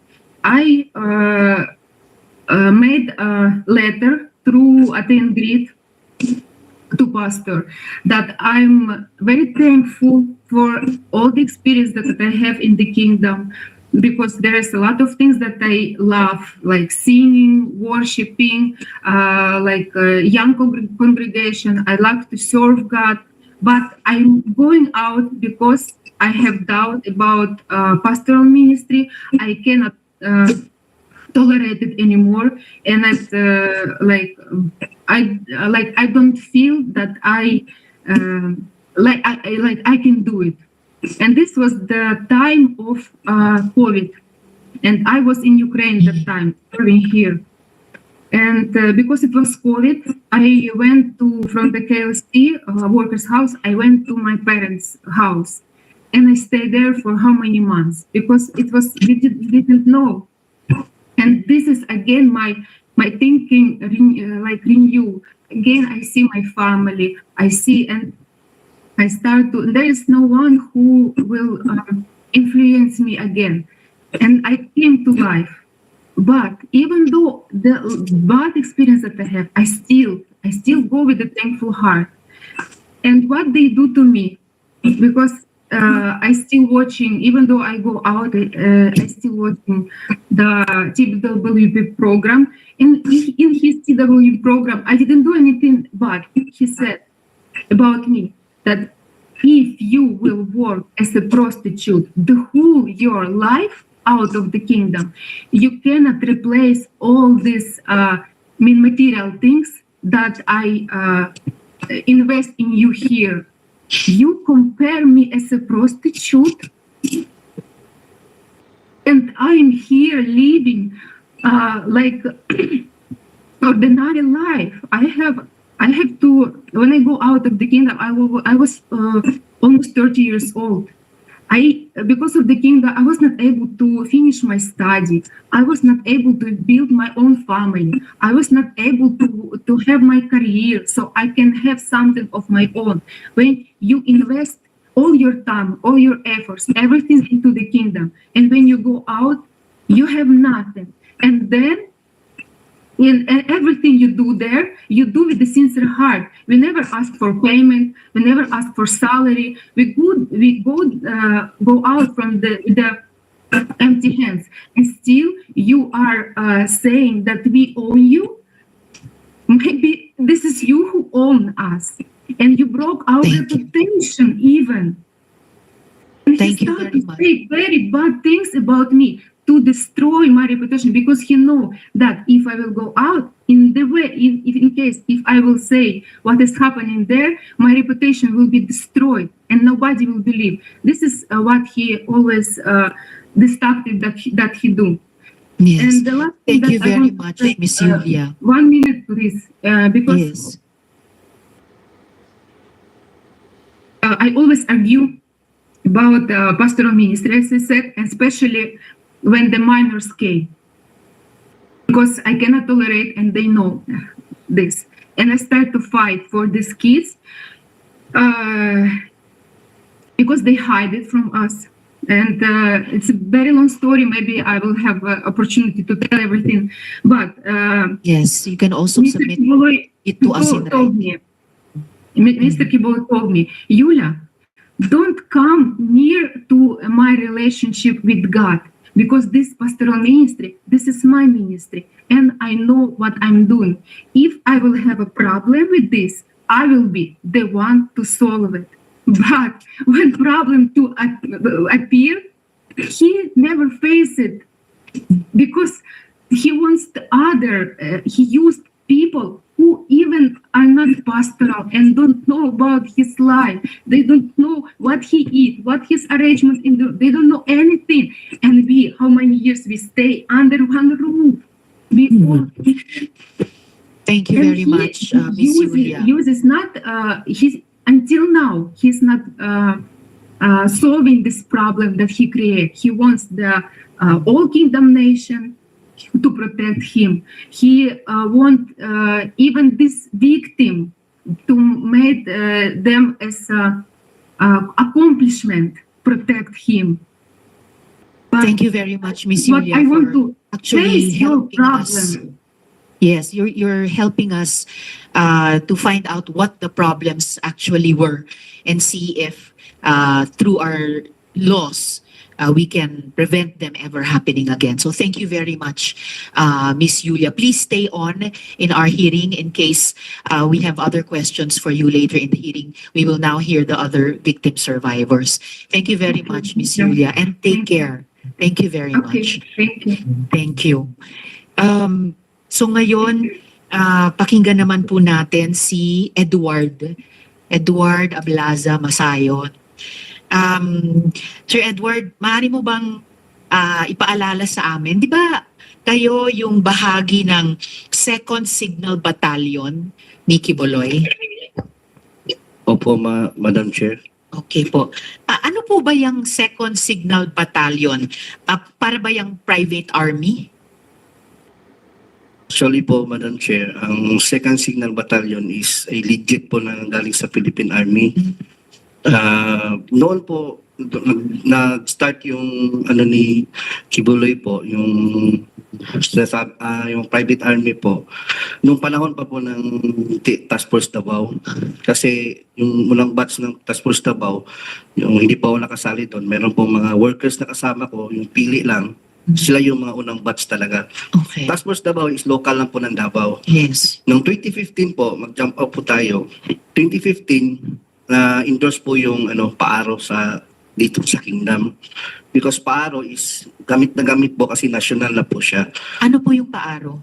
Philippine Army Affiliated Reserve Unit. Okay, paaro. Paaro po. Under po ng 11 RCDG, at saka po yung sa ARESCOM po na Yung nag-train po is 1105 Community Defense Center ng 11 RCDG. So yung paaro nasa ilalim ng 11 RCDG po. RCDG. Ano po yung RCDG? Reserve, ano po, RCDG is Reserve Command po. Ng Philippine Army. Opo. At yung paaro nasa ilalim ng 11th RCDG at ng Ano po, nag-train po is yung sa 1105 Community Defense Center po. nag-train. Opo, yung under po ng sa training. 1105th Opo. Community Defense Group. Group. Community Defense Group. Okay po. Defense Center po. Defense Center. Okay. Bali po yung second Signal Battalion po is ano po yan, buo po yan ng buong kingdom members o workers po. Wala pong nakasali dyan ng mga tagalabas. Hindi po kagaya ng ibang mga ng paaro sa ibang lugar po, sa ibang tawag nito, sa ibang parte ng regional po na ano. Yung exclusive po talaga yung second Signal Battalion under po ng SMNI. Oh, okay. Under ng SMNI, yung Opo. media company. Opo, media Pero company yung po. media company ng SMNI, merong sa ilalim niya nitong Second Signal Battalion. Ito po yung certificate ko po, sinerex ko po. Okay. Basahin ko po yung ano Yes, talaga. please. And then pakisubmit ng kopya sa aming COMSEC. So, Ito po yung ano namin, yung sa September 7, 2015 to November 21 na training po namin. Okay. Ang ano po is Philippine Army Affiliate Reserve Unit, PAARO, then Military Orientation Training of the 2nd Metro Davao Signal Battalion, Sunshine Media Network International. Ito po So, yung ano. ito pala ay Second Metro Davao Signal Opo, Signal Battalion. Yung buong pangalan niya. Opo. Okay. Diyan ba sa Second Metro Davao Signal Battalion kinukuha yung tinatawag na Angels of Death? Actually po, meron po tayong ano, diyan po niya kinukuha. Yung ibig kong sabihin, yung Angel of Death po kasi, yung mga nagpumapatay po, yung mga, labi na sa mga kasamahan ko, na mga worker na napatay na po. Bali, kung saan po yung, for example, ako po, pag nakitaan ako ng loyalty, yung talagang gusto kong pakita yung faithfulness ko sa ministry, sa anak ng Diyos, maaari kong gawin yun. So yung pagkaalam nyo sa Angels of Death ay pumapatay sila, pumapatay pati ng workers, pumapatay ng workers para magpakita ng loyalty kay Quiboloy. Yung Angel of Death is nabuo po yun, yung sa mga against sa kanya. Right sa pastoral po, narinig niyo po sa kanyang ano, yung na ano po ni Lulia, na papatayin yung mga pamilya niya, pag lumabas, pag marami silang alam, tapos lumabas sila, hindi na sila maaaring makalalabas sa ministry, sa poder niya. At saka maraming alam po, yung nakakaalam po sa, lalo sa pastoral, inner circle, yung mga ganun po. Tsaka mayroon din pong member ng, ano, yung sa Angel of Death, yung kasama ko rin po, yung si Simon Tagnipis. Si Simon Tagnipis po kasi, siya yung pumatay kay Jarog. Kay? Jarog po. Jaruk. Opo, Jaruk. Sino po si Jaruk? Duming Jarog, hindi ako, dato po yan ng ano, Kausayan. Kahusayan? Sitio Kausayan ng... Sitio Kahusayan. Opo, yung sa ano atayan, sakop atayan ng Manuel Gianga sa Davao City. Sa Davao City, Sitio Kahusayan. Nakasama ko po yan, open secret na po yan sa Security Department sa amin na siya yung talagang tumira kay Jarog. Ang Security Department, ito rin po yung Second Metro Davao Signal Battalion. Opo, under po ng Security Department yan ng Kingdom. Kasi more or less 21 department yung nasa loob ng Kingdom. May logistics, ganyan, transportation. Opo, logistics kina Mr. Resita. At Opo. tiging kayo naman sa Security Department. Okay. Ganun po yung ano namin, set up po dyan sa loob. Okay. At nung nasa loob po kayo nitong Second Metro Davao Signal Battalion o yung Security Department, meron ba kayong nasaksihan na inabuso o meron ba kayong nasaksihan na sinaktan? Paano yung ginagawa sa kanila? At bakit sa mga balita, bakit usually sinasaktan yung mga miyembro? Maging ako po, hindi po ako exempted sa punishment. Kasi bari nilang sabihin sa akin na sa Bisaya ba, pabadlong yung matigas yung ulo. Tao rin naman po tayo nagkakamali. Lalo na yung sabihin, bawal mag-cellphone, bawal manood ng sine, bawal maglaro ng computer games. Because I was there, 15 years old pa po ako since 1999. I started yung nagsosilisit ako, nagtitinda ako ng puto, kakanin. Tsaka po, yung mga palo po na yung mga punishment po na sinasabi ni, lalo na po sila ni Ate Gingging, yung naranasan niyang fasting, na uso po yan dati. 99, I was there in Tamayong. Kaya po, totoo po yung sinabi niya na bawal po talaga silang kausapin. Bawal pong tulungan, bigyan ng pagkain kasi madadamay ka. Tsaka yung hindi naman po sila makakain talaga kasi yung mess hall separate. Nasa taas yung sila yung mess hall nasa baba. Makikita sila kung kakain. Tama yung sinabi nila, in order for them na ma-survive yung physical nila, inom ka talaga pag pag naliligo ka. Yun ang testimony din ng mga nakaranas din ng fasting na nakausap namin after nun. Sa akin naman po, yung paluan po, 2013, massive po yun. Na pinasuot po kami ng SS, yung orange. Yung serpent seed po ang alam mo yung sa preso? Serpent seed? Opo. Naka-orange kami nun. Tanggap naman po namin yung time na yun kasi akala namin yung siya yung anak ng Diyos, yung talagang tanggapin mo yung punishment mo.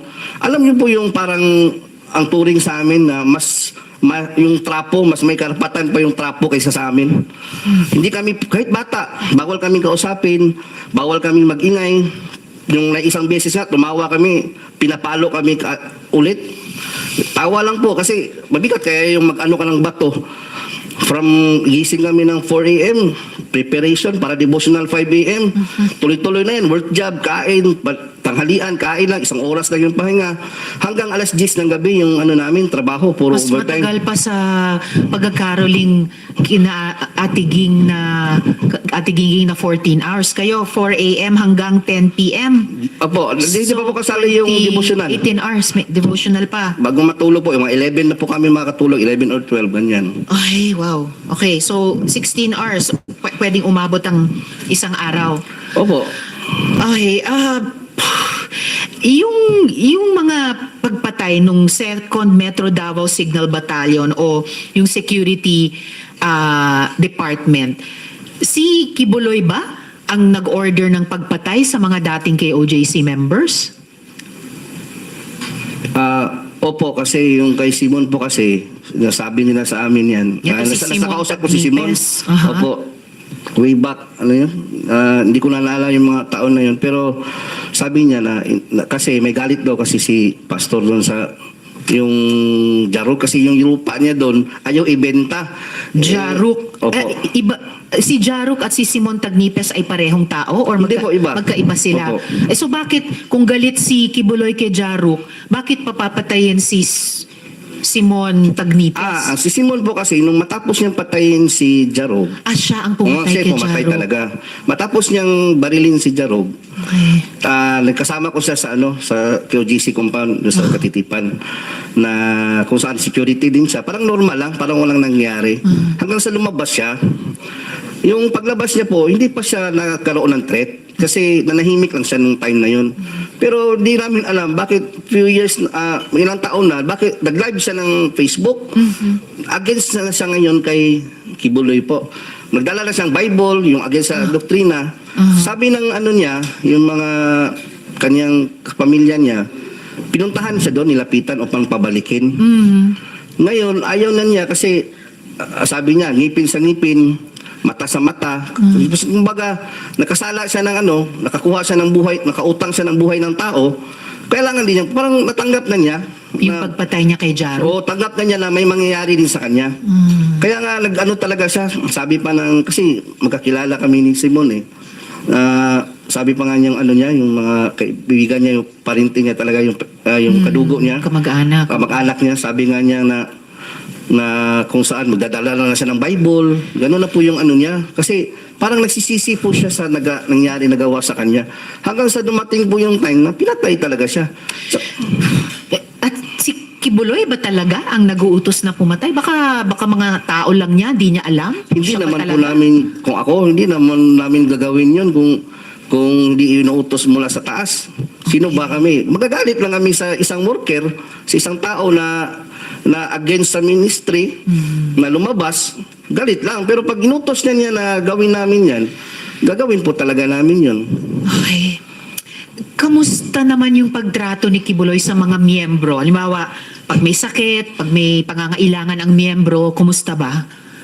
Pag may sakit po, yun lang po yung ano doon kasi kami, ordinary worker, dati yun, nakalalasan ko po nung nagkasakit ako ng yun, pneumonia, basal pneumonia. Binibigyan lang po kami ng pamasahe, 100 piso, tapos pa-check up sa SBMC, sa public hospital, SBMC. Southern Philippines Medical Center. Hindi naman sa inaano natin, minamaliit yung SPMC. Maganda naman yung serbisyo doon. Pero sa ngala na nag-solicit ka, nakapagbigay ka ng income, 10 to 15 million every, ano ba yung sinabi kanina? Every yung buong month. pinag-anuhan namin, yung araw-araw naka-income kami pag mayroong month of blessings, yung KOH na sinasabi, nakakontribute ka ng pera tapos nagkasakit ka, i-ano ka lang, ipa-check up ka sa SPMC. Tapos niyan, ano ka pa sa lingap. Yung programa po ni doon po sa Davao yung lingap. Pipila ka doon ng ilang oras.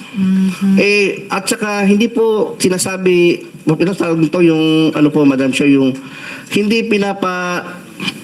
pinapakilala na kingdom kami. Galing kami kay Quiboloy kasi mapapahiya daw si pastor.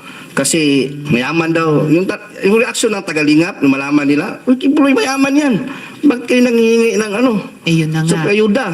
Ganun po yung Tama rin. So, kasi nakaka-generate kayo ng malalaking pera, Opo. pero hindi, kumbaga, katumbas yung medical care na care po. nakukuha nyo kapag kayo naman ang nagkasakit. Kung may ibang pangangailangan bukod sa health, ganun din ba yung nangyayari lang? Yung halimbawa po, yung katulugan nga namin, alam po nila General Torre po yun, yung sila Colonel Maranta, nakapasok sila doon, yung tulugan ng mga babae doon, parang dito, malaking ganito, tapos parang mga sardinas dyan, tabi-tabi, lahat, walang maayos na tulugan. Kaya kabaliktaran po lahat nakikita natin sa TV, yung propaganda. Saka yung binibigay sa amin, supply, sabon. Ayan. Yun po, walang, yung honorarium, swerte lang, mabigyan ka. 500 minsan weekly or 200. Depende sa tagal mo na sa loob. At sa kabila ng milyones na kinukwota sa inyo buwan-buwan. So pati yung mga higaan, ilang paligo lang kumpara sa kailangang higaan ni Ate Gingging nung may bare, tapos may pako. Opo. Ito, very bare din sa karanasan ninyo. Ngayon, Sir Edward, pagkatapos nung mag-share kayo ng testimonya nyo sa Senado, sa pamamagitan ng video noon, inamin mo na lumapit ka kay Crescente, Canada. Yes, kayo po. So, maaari mo bang ikwento, Sir Edward, yung encounter na iyon? Opo, ganito po yan. Di ba po, yung last December, Opo. nag-ano po tayo ni attorney, yung kami, yung office about ko. sa yung coming na hearing. Opo. Gaya po sinabi ni Yulia, kahit nila po ni Tiginging, lahat kami dito, loyal at committed po kami lahat. Naniniwala kami na anak siya ng Diyos, glorified body. Kahit na lumabas ka, dahil parang doon ka na lumaki, yung mundo mo doon na umikot. Doon na umikot yung mundo mo.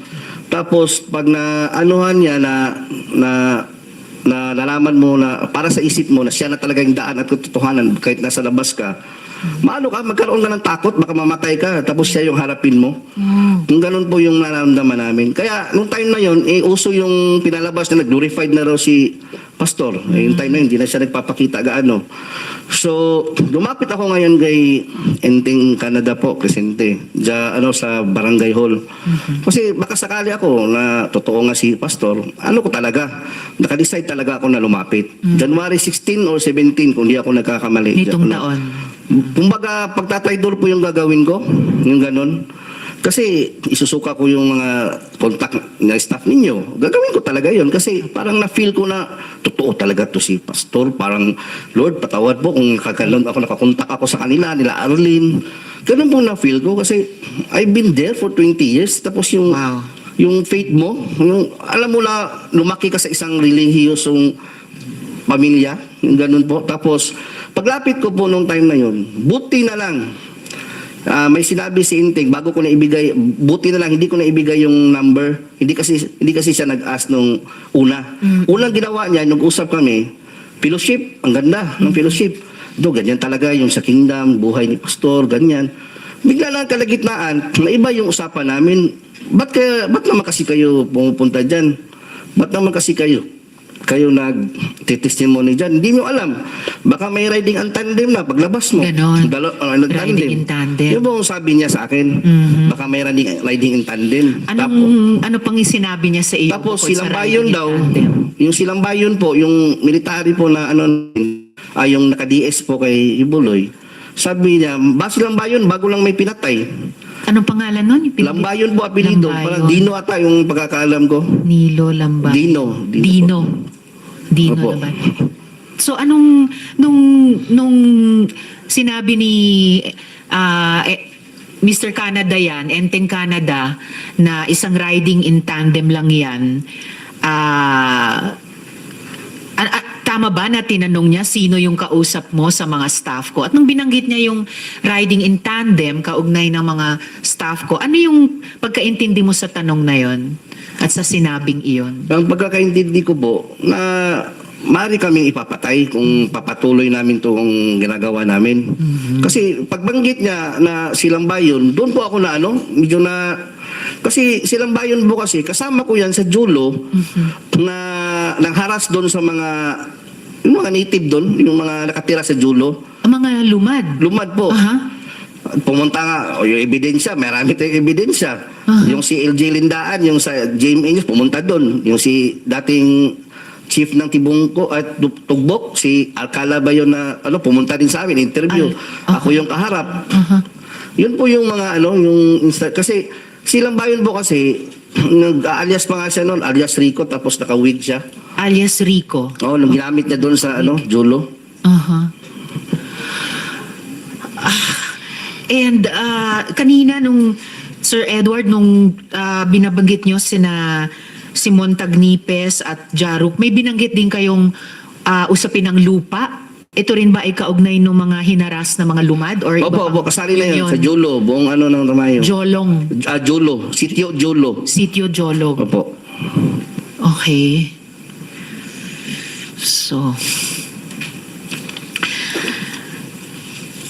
So yung encounter nyo, yung pag-uusap nyo kay Mr. Canada ay may ganong parang banta na ang dating sa inyo pwede kayong ipapatay dahil binanggit yung riding in tandem. Pati nung tinanong niya sa inyo, yung staff ko, binanggit din yung riding in tandem. Ano yun? Pati staff ko, binabantaan nila? Hindi po, hindi naman talaga direct na banta. Kayo? Pero parang lang ba, yung pag ka dyan, iniksian lang, na mayroong riding in tandem. Kaya natakot din po ako nung sa mga kasamahan ko na staff, kasi konsensya ko lang naman kung ibinigay ko yung numbers. Kaya nirason ko na lang na naiwan yung ko sa nandoon sa isang cellphone ko yung makontak kasi nagmamadali akong pumunta dito para makausap ka. Kaya alam niyo po ba, pinag-isipan ko yun bago pumunta doon. Nagdalangin talaga ko, Lord, kung kalooban mo na totoo si Pastor, magaganap talaga ito, mangyayari talaga na babaliktad talaga ako. Buti na lang, naka-mention siya nung time na yun. Parang yun na yung ko eh. Alam mo yung masaya ka, nag-usap kayo, fellowship, tapos biglang kumambyo.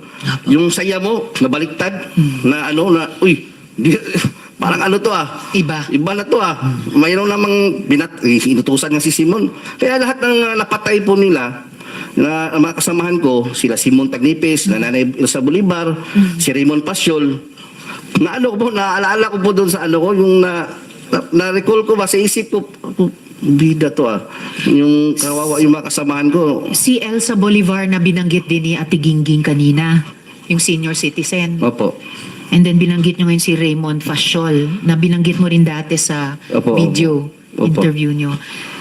Marami ba to? Yung mga pinapapatay, no? Actually, mayroon pa po mga iba dyan na hindi ko po minention. Baka na po yung magsabi. Opo. Mga ilan po sa pagkaalam niyo? Paalam ko po, mayroon pa nga yung pastor under investigation po. Yung isang pastor na pa po yung si Dishera, yung apelido Dishera. Worker din po yun dati. Member o worker yun siya. Kung hindi mo kasi kahit sabihin mo na po, Madam Chair, bakit mga member o mga worker, parehong ikinamatay, pwede namang makasakit yung isa, nabunggo ng tricycle yung isa, pwede naman yung, bakit puro baril? So, panay baril ang, pagbaril ang ikinamatay? Panay puro pagbaril yung yung kinamatay ng mga coincidence talaga. Tapos kung mag-iimbestiga kayo doon sa mayroong pulgay, yung mga ganun po. Okay. So may mga fall guys pa. Na manahuli. Tapos hindi naman pala yung yung totoo, kumbaga hindi alam ng pamilya na may nahuli na pala sa sa mga suspect, yung ganun po na sinikreto ng police station. Alright. Dagang salamat, Edward. Paki-stay on para sa rest ng hearing natin. Oo. Pero magiging mas conscious pa ako sa oras dahil mga kasama, dear colleagues, signal number 2 na po sa labas. Okay. So, Sir Joar. Sir Joar Martinet. Yes po. Madam Olimba. Chair. Opo. Okay. Salamat kayo. Sir Joar, so para lang maalala namin ulit, maaari mo bang ikwento ng maiksi kung paano ka naman naabuso? Opo, Madam Chair. Good afternoon sa lahat. By the way, ako pala si Joar Olimba and Iki alias Jerome. Ako po isang full-time worker sa under po ng logistic department na wala ibang ginagawa, magtinda, mag-solicit sa lahat ng Metro Manila at buong NCR. Ako po diniretso ko lang po kasi na ko na po ba, di ba? Opo. Yung na lang, nakaranas po ako ng karumal-dumal na sa loob ng compound ng Kingdom of Jesus Christ. Doon po sa Baliches, sa Oyo, Quezon City. Ako po ay nakaranas ng karumal-dumal na self-torture po na utos po ni Pastor Quiboloy. Sa kasalanan pong nanood lang po ako ng sine at saka nagkagulapin na tagalabas. Ang sabi niya po sa amin, through calling po yun, hook up po ang tawag noon. Sabi niya sa amin na lahat kayo, ang gagawin nyo, iuntog nyo ang ulo nyo sa pader. Hindi kayo titigil hanggat hindi kayo hihinto. Hindi nagdurugo. Tapos po, suntok namin yung kamay namin, hindi kami titigil hanggat hindi magdurugo. Tapos, mayroon pa nga ako mga katibayan dito, Madam Chair, na sa kamay ko, may mga pasak pa pati dito sa noo ko. Then that time, meron ding nagdala sila ng yung mga dinikdik na sili. Tapos pinapalagay sa aming mata, bibig at buong ari namin. At pagkatapos noon, hindi namin alam kung anong mangyari sa amin. Sabi na lang sa sarili namin kasi faithful pa kami ni Quiboloy noon para sa ama to. Sabi na lang sabi ng kasamaan ko sa isa doon, hindi na pala langit to, impyerno na pala to. Yun ang sabi ng kasamaan ko noon that time. That time, hindi pa nakontento. Pagkatapos, after 2 weeks ata, dinala pa kami sa doon sa Guadalupe. Pinatrabaho kami ng walang permit. Yung building niya, yung ginagawa niya ngayong SMNI. Kami pinakauna nagtrabaho doon. Tapos, binigyan lang kami ng 2 damit. Yun lang, palitan lang. Trabaho kami noon. 2 buwan yata kami nagtrabaho doon. Doon, pagtatrabaho namin, para sa ama din. Yung ginagawa namin kasi para sa ama, nagdadalangin din kami. So that time, was time na sa katagalan namin magtrabaho doon, naisipan namin parang hindi na yata tama to Di ba? Pagtatrabuhain ka na walang permit, tapos bawal kami magtrabaho ng umaga kasi bawal nga, kasi walang permit. Gabi kami, madaling araw, hanggang umaga, alas 6 kami magtrabaho. Lahat ng mga kwarto doon sa building na yun, binabar down namin, ginagamitan namin ng hammer. Yun lang ginagawa namin. Ilang taon yun, ilang buwan. Kaya pagkatapos noon, naisipan namin siguro na nag-isipan namin na tumakas na lang. Wala kaming pera noon that time, di ba? Wala kaming damit. Todes lang, di ba? Ang ginawa namin, meron kami nakukuha ng mga doon, mga bakal, Madam Chair.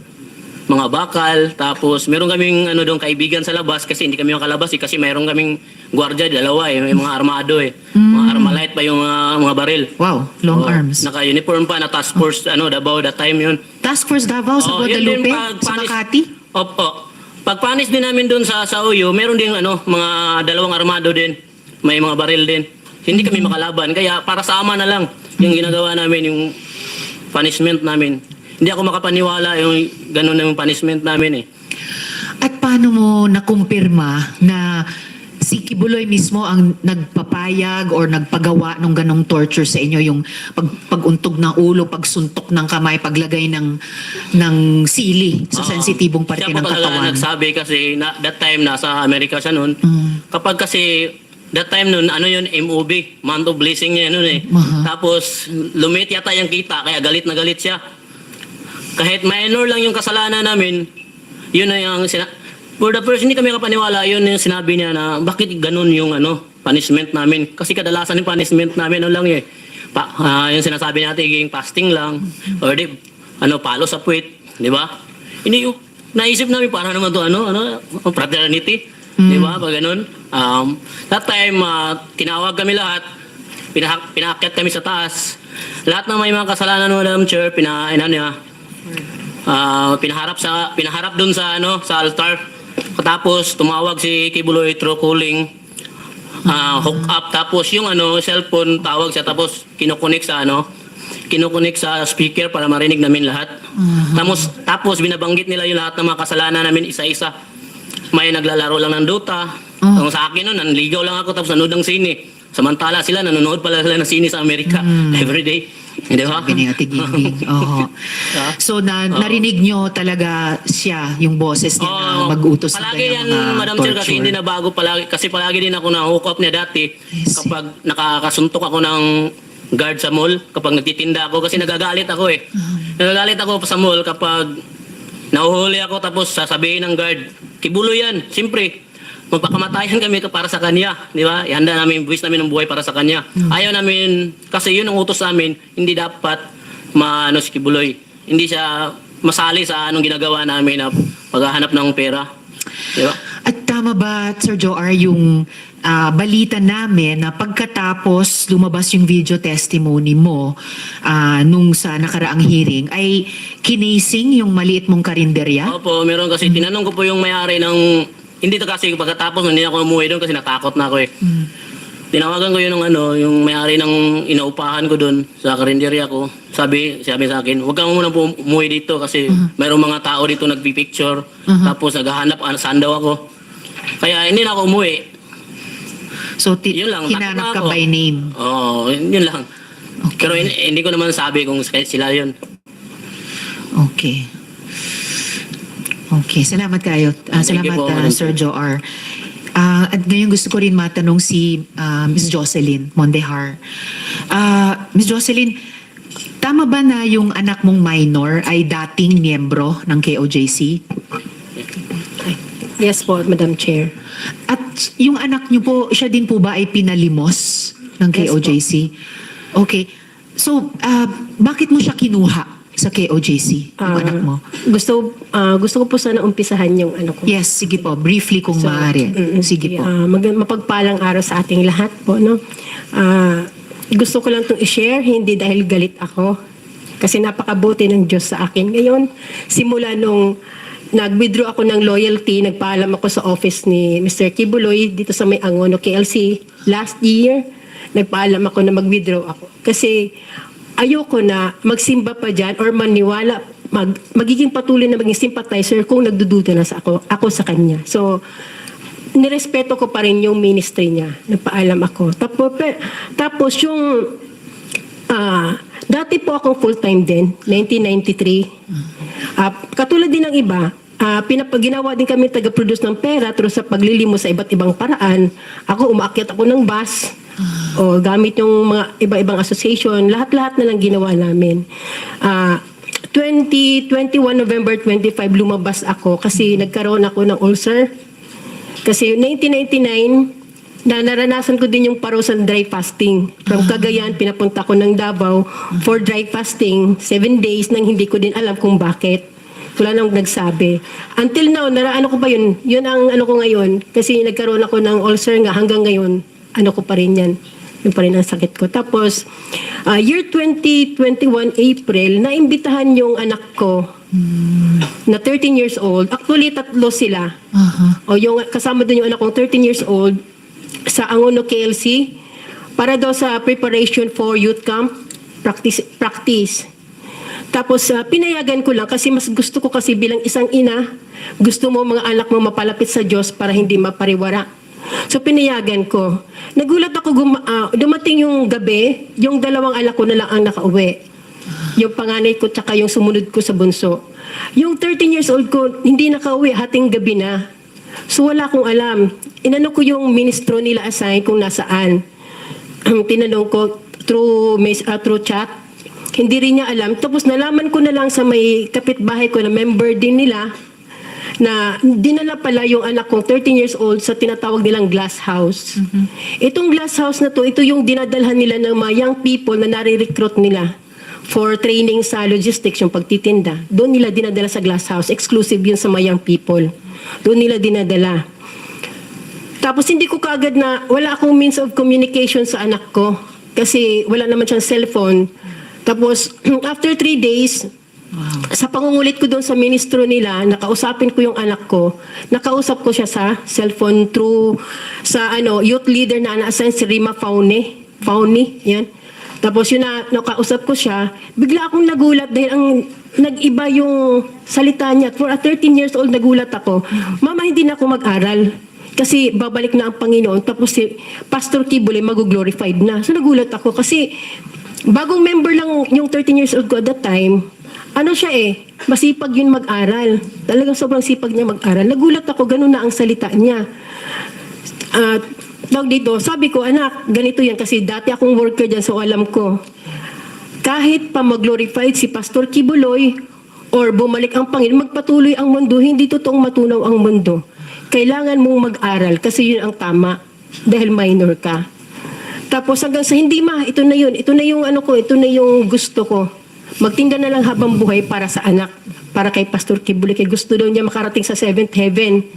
So ibig sabihin, sabi ko, Nak, mayroon nagsabi sa'yo. Kasi hindi mo alam yan Bakit mo masabi? 13 years old ka lang. New convert ka lang. So meron nagsabi sa'yo niyan. Ayaw niyang aminin. Tapos sabi niya, Mama, lagi kong ini-insist sa kanya, Madam Chair, na anak, mag-aral ka sige. Kung gusto mo diyan, maglingkod ka diyan, maging alay ka ng buhay mo kay Pastor, through Pastor Quiboloy, mag-aral ka talaga. Ang sabi niya, pinaka-worst na, sinabi ng isang anak sa isang ina, Mama, hindi naman talaga kayo ang tunay na may-ari ng buhay namin.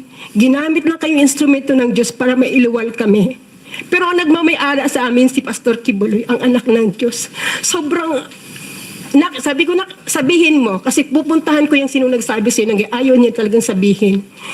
Tapos,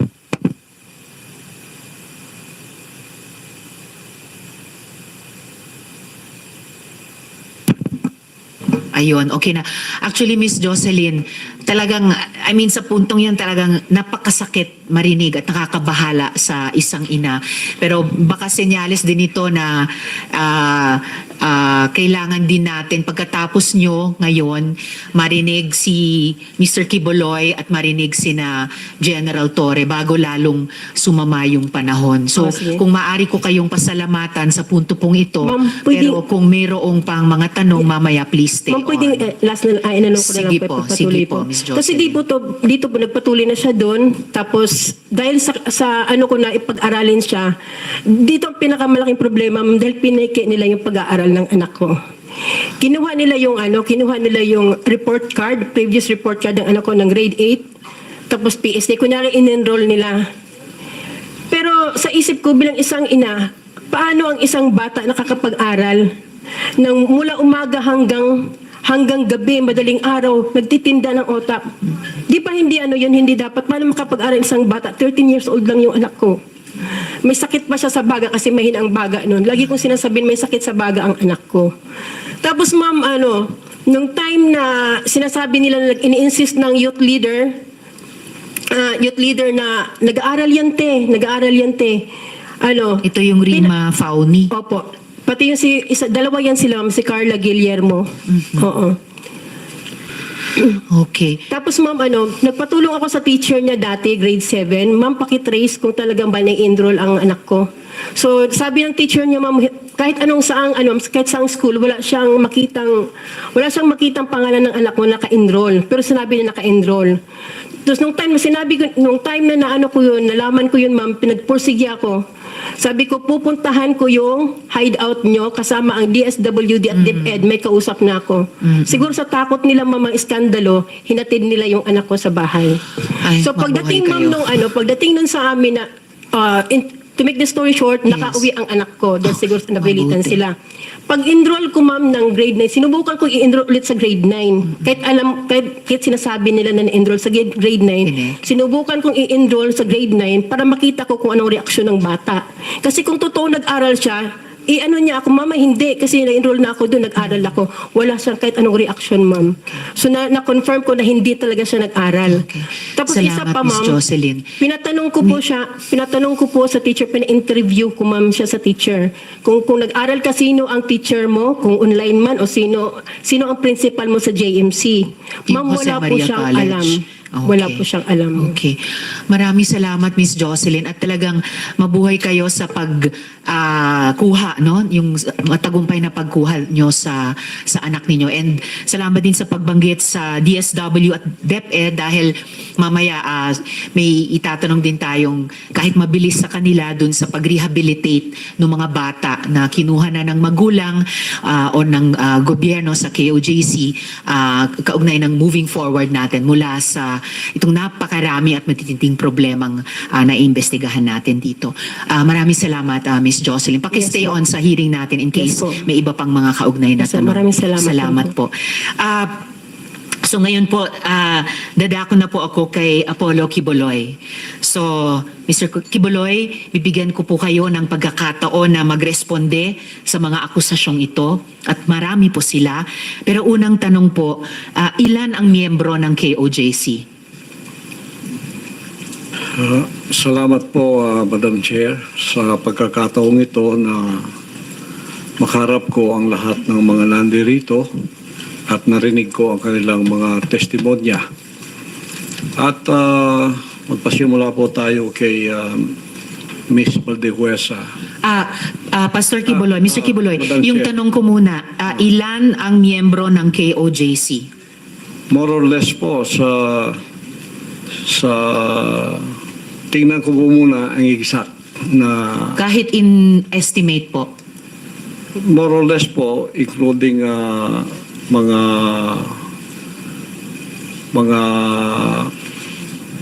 partners, yung ibig sabihin ng partners, yung hindi pa membro pero covenant partner na sila, mga more or less 7 million. So kasama, so miyembro plus covenant partners, mga 7 million sa inyong pagkabilang. Okay, sa mga follow-up question ko po, dun sa mga testimonya na ng mga victim survivors, sinexually abuse nyo ba ang mga babae at mga menor de edad? At Wala ginamit nyo ba ang relihiyon para i-sexually abuse Wala sila? pong katotohanan yung kanilang mga sinabi.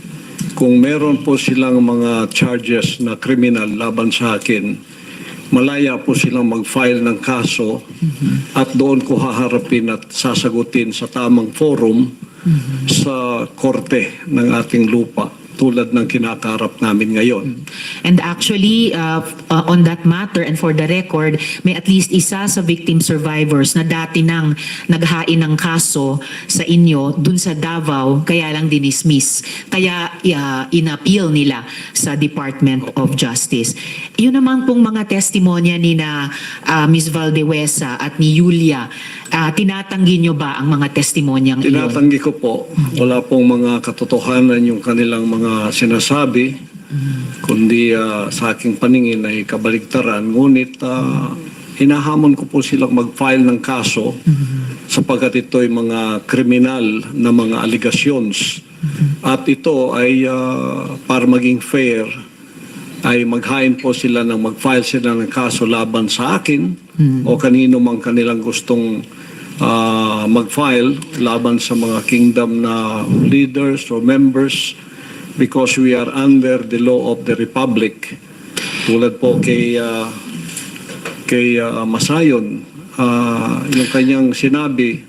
Pastor, i-interrupt ko muna kayo doon dahil tinatanong ko muna yung mga testimonya ni na Ms. Valdehuesa at ni Julia. Sorry po. Pinalimos niyo po ba yung mga bata para i-sustain ang operasyon ng KOJC at para tustusan ang inyong Wala lifestyle? po kaming mga palisiya na magpalimos ang bata.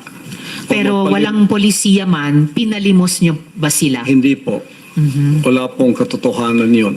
Okay. Yung mga adults po, Ganun din. pinalimos nyo ba sila or pinayagan nyo ba silang maglimos para sa operasyon Hindi po. at lifestyle Wala ng pong KOJC? polisiyang ganon ang kingdom na magpalimos. Wala mang polisiya pero pinalimos nyo ba sila, Hindi yung po. mga adults? Hindi po. Wala pong katotohanan yun. Alright. Pinayagan nyo ba yung pang-aabuso at pag-torture sa mga miyembro nyo? Hindi Halimbawa yung parusang dry fast. Hindi rin po polisiya ng kingdom ang batas ng pagparusa ng tao ay ipapasting para mamatay. Napansin ko po, lagi kayong nagre-refer sa polisiya, pero ang tinatanong ko po ay yung practice. So, pinaabuso nyo ba, pinatotorture nyo ba yung mga miyembro nyo? Pinapa-dry fast nyo ba sila? Sa freedom of religion po natin, meron tayong separation of church and state. At tulad ng sinabi ko, yung fasting ay voluntary kung tatanggapin mo. Hindi po ay pinipilit. Alright. Kayo ba yung nakaisip nung modus na piliting magpakasal yung mga miyembro nyo na hindi naman magkarelasyon para manatili sila sa ibang bansa? Sino pong nakaisip nun, nung modus na yon? Because this is under the investigation already, I invoke my right to remain silent on this issue. Alright. Quickly lang po kay Ate Gingging, yung dry fast po ba, voluntary ba ito? No, for sure. No. Alright. Salamat It po. was an instruction. Instruction. So, hindi siya voluntaryo, instruction or utos siya. Alright. Salamat po. Mr. Quiboloy, boses nyo ba yung nasa audio file kanina, yung binabantaan mo yung si Stephanie o si Pane? Kailangan po i-authenticate kasi ngayon malakas ang AI. So pero boses nyo ba yon, yung nagbabanta kay Pane o kay Stephanie? It appears na parang boses ko. Pero Alright. hindi ko po ma-authenticate kasi ngayong panahon na to malakas ang AI. At sino po si Stephanie Ibarra? Sino po si Pane? Isa po sa mga manggagawa. Manggagawa. Ano po yung relationship o relasyon nyo kay Pane o Stephanie Ibarra? Isa pong manggagawa. Isang manggagawa. Pero hindi ba totoo na kinukup nyo siya, kinuha nyo sa inyong pag-aalaga nung siya ay 2 years old pa lamang? With this issue po kay Pane, I invoke my right din to remain silent. Alright. So, pero sa pagkaalam po namin, inalagaan nyo siya nung bata pa lamang siya. So, parang naging tatay kayo ni Stephanie o Pane Ibarra. Tama po ba? I invoke my right to remain silent po sa issue na yan. Okay. Kasi sa audio file naman po, sa kabila nung sa pagkaalam ay kinupkup nyo siya nung 2 years old pa lamang, bata pa lang siya na parang naging tatay kayo niya. Pero sa audio file, bakit parang asawa? Asawa nyo kung ituring itong si Stephanie o Pane? I invoke my right to remain silent on that Alright. issue rin po. Ngayon po, kino-confirm nyo po ba na meron kayong isang hukbo o private army sa inyong disposal? At ano po iyang tinatawag na angels of death? Yan po ay kasinungalingan at kung yan ay akusasyon, inihiling ko ang accuser na mag-file siya ng kaso laban sa akin. Okay. So, sinasabi nyo kasinungalingan yung isang hukbo na nasa inyong disposal. Opo. Pero ano naman po yung angels of death? Hindi ko po, imbento po nila yan eh. Imbento lamang. Ano ang, kanina po kasi sinabi po ni Sir Edward na yung, ano ba ito? Yung, saan na ba yung notes ko? Teka ha. Okay, Edward. Yung 2nd Metro Davao Signal Battalion ay may kaugnayan sa Task Force Davao. So, ano ang ugnayan kung mayroon ng Angels of Death dun sa DDS o Duterte Death Squad naman? Wala po akong personal knowledge niyan, so I Walang invoke personal my right to remain silent on that issue also. All right. Tapos pwede nyo bang ibahagi sa amin mula sa perspektiba nyo yung detalye ng law enforcement kung papaano nakuha nila ang kustodiya sa inyo? Pakiulit po. Mula sa inyong pananaw at karanasan, paano pong nakustodiya kayo sa kamay ng gobyerno, ng ating law enforcement With agencies? that issue po, I also invoke my right to remain silent. All right. Sige. Bago po ako dumako naman kina General Torre, meron po akong IFA flash dito po sa ating monitor. Panoorin natin lahat, pati ninyo, Mr. Quiboloy.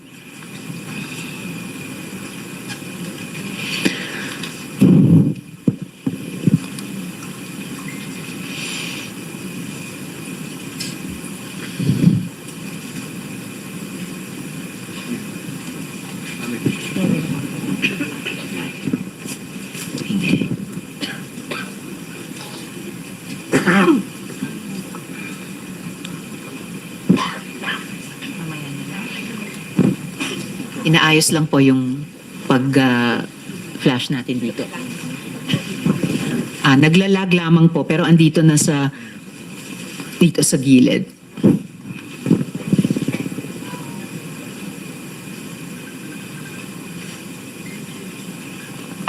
Meron pa lang ako nakikitang pamagat ng event na closing ceremony. Okay. Welcome, closing ceremony.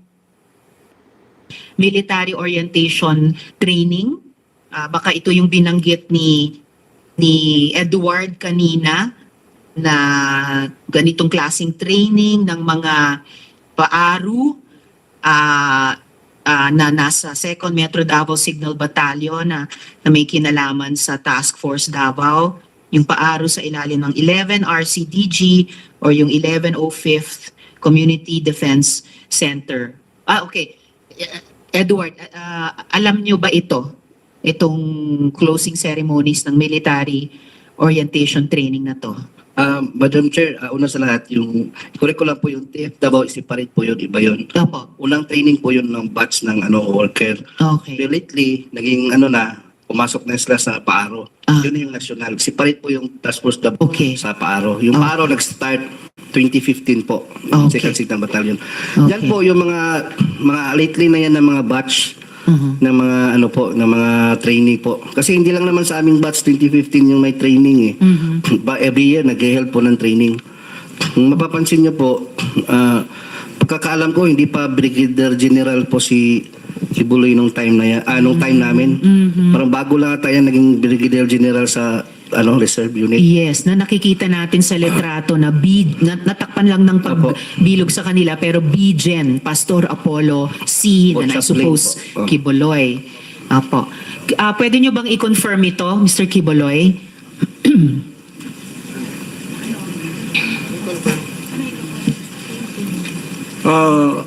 Still on this issue, I invoke my right to remain silent din po. Okay.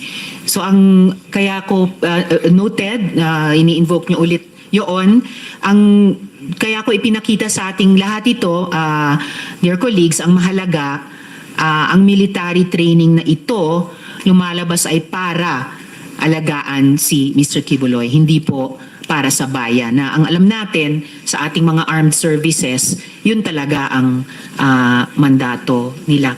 So, Mr. Quiboloy, ginagalang po ng komite namin yung constitutional rights ninyo. Ang mahalaga ay nabigyan kayo ng pagkakataon na magsalita rito. And then, ngayon po naman, please, of course, you will stay on sa hearing para kung may iba pang tanong sa inyo bago tayo matapos, bago tayo mag-adjourn. Ngayon po, tungo tayo sa ating law enforcement naman. So kung maaring matanong ko naman muna si General Torre, sir. General, nung nakuha po si Quiboloy, naging usap-usapan po noon kung naaresto ba siya or sumuko ba siya. Pwede nyo bang liwanagan ito para sa amin? Paki-update nga po ang bayan. Once and for all, ano po ba ang nangyari? At the outset, ma'am, thank you very much for giving us the opportunity to present our side on this August body. This is the second time that we appear in the Senate, and in the first time, it resulted in our ability to show to the public what is happening during the 16-day operation inside the KOJC compound. And today, we do hope to continue with our quest for justice to help the victims look and find and receive the justice that they also deserve. Regarding the arrest of Mr. Quiboloy, in all intents and purposes, in our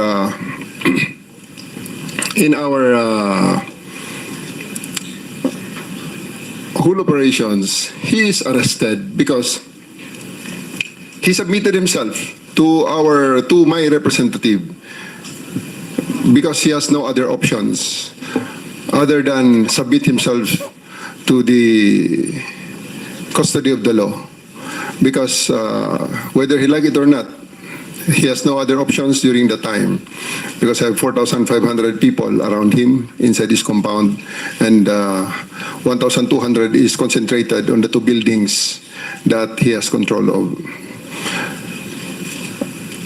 On the part that he is saying that he voluntarily surrendered, it is just on the colloquial and the popular term of this term surrender, because he has no other option. Again, I will stress on that, because all the other units there that provided us with assistance only provided prisoner transport from the place he is arrested to the place where he is detained. So that's I think the synopsis of everything that transpired during that day on September 8th, when he took custody of him to make him answerable to the crimes that he is charged of in various courts in the Philippines. Salamat po, General. And bilang isang sibilyan, isang mambabatas, naiintindihan ko na anuman yung colloquial or popular term na gamitin, ang outcome ay nasa kamay na siya ng ating mga otoridad dahil sa environment na na-create nyo on the ground, no? Kasama itong 4,500 personnel nyo, na yung 1,200 ay dun lamang nakakonsentrate sa 2 building kung saan siya tumagal, no, ng ilang mga araw. Yes, General.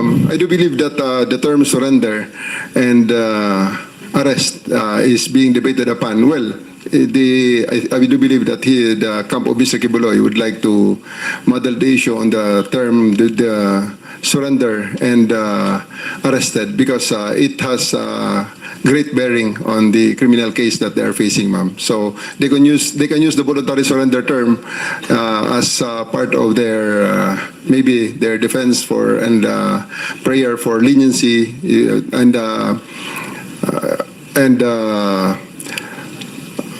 cite it as a mitigating circumstance. However, it is not the case, and it was never the case in this situation, ma'am. Well, in any case po, General, tulad ng nagtiwala kami sa PNP na sa tulong ng ibang mga other units na nag-a-assist ay mapapasakamay nyo rin si Mr. Quiboloy. May tiwala rin ang komite ngayon sa Department of Justice na ma-handle alang-alang sa mga victim survivors at alang-alang sa ating bayan yung mga kaso ni Quiboloy. General, ang sabi niyo po ay may mga continuing crimes na nagaganap sa loob ng KOJC compound. At sabi niyo po na may mga iba pang mga biktima na gusto ng PNP pang sagipin. So, pwede po ba kayo mag-elaborate tungkol dito? As of the moment, ma'am, we are partnering with the Department of Justice in building up other cases to be filed against Apollo Quiboloy and his cohorts, his companions. Last week, we have filed sedition and inciting to sedition charges against them through the Department of Justice and with the assistance of the special prosecutors assigned by the DOJ for this case. And there's still continuing build-up on the possible rescue of other people, because we had experienced the extensive brainwashing. Mr. Quiboloy had a head start of around 30 years against the law enforcement, and we are just scratching the top. And I do believe that as time goes by, as people see the fallacies of his declarations, more people and more victims will be having the courage, will summon the courage to actually seek for the redress that the law is ready to give them. Maraming salamat para doon, General Torre. Yun din yung wish ng komiteng ito at napaka-importante yung sinabi nyo na may build up pa kayo para sa dagdag na possible rescues. Of course, mga adults din at lalong-lalo na siguro yung mga bata tulad nung anak ni Miss Jocelyn na buti na rescue na rin niya, no? At sa tulong din ng DSWD at saka DepEd. Lastly for now, mula sa akin, General Torre, sabi nyo po, may mga humarang sa inyo sa pag-aresto kay Quiboloy. Ito ba'y, halimbawa, kagaya ng paglalagay ng mga fire truck, iba pang sasakyan para harangin yung highway mismo sa labas ng compound. Ito ba'y mga KOJC members din? O meron ding mga opisyal ng gobyerno? Sa tingin nyo ba ay may involvement pati yung local government sa pagprotekta kay Quiboloy? Well, on the direct evidence that we have right now, ma'am, we have seen members and non-members alike who had conspired to prevent us from serving the warrant of arrest for Quiboloy, or at the very least make it very, very difficult for us to actually do our job. And it's not for the persistence and faith of my superiors and the people from the government, and also the cooperation and the blood, tears, and sacrifice of my men, we would not have achieved and overcome that the obstacles that they did to prevent us from achieving the mission. We had experienced roadblock after roadblocks, and in the pressures, especially considering that the compound is very large and the only coverage that we have there is the SMNI, to which we are actually asking YouTube to take down, considering that it's being used to protect a fugitive not only from the Philippines but also a fugitive of the laws of the United States. So we're asking YouTube to actually take down the channel of SMNI and also Facebook for them to prevent from using those social media platforms as leverage for their illegal activities and criminal activities, basically.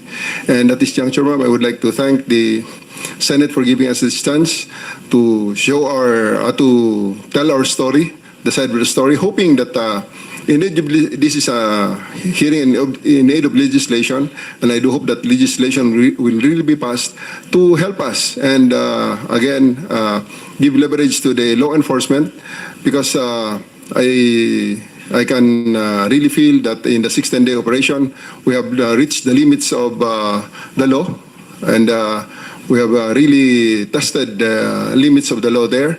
And I do believe that we still did everything within the bounds of the law, however difficult it may be. And I do believe that it's time that we also try to adjust the law in the hope that it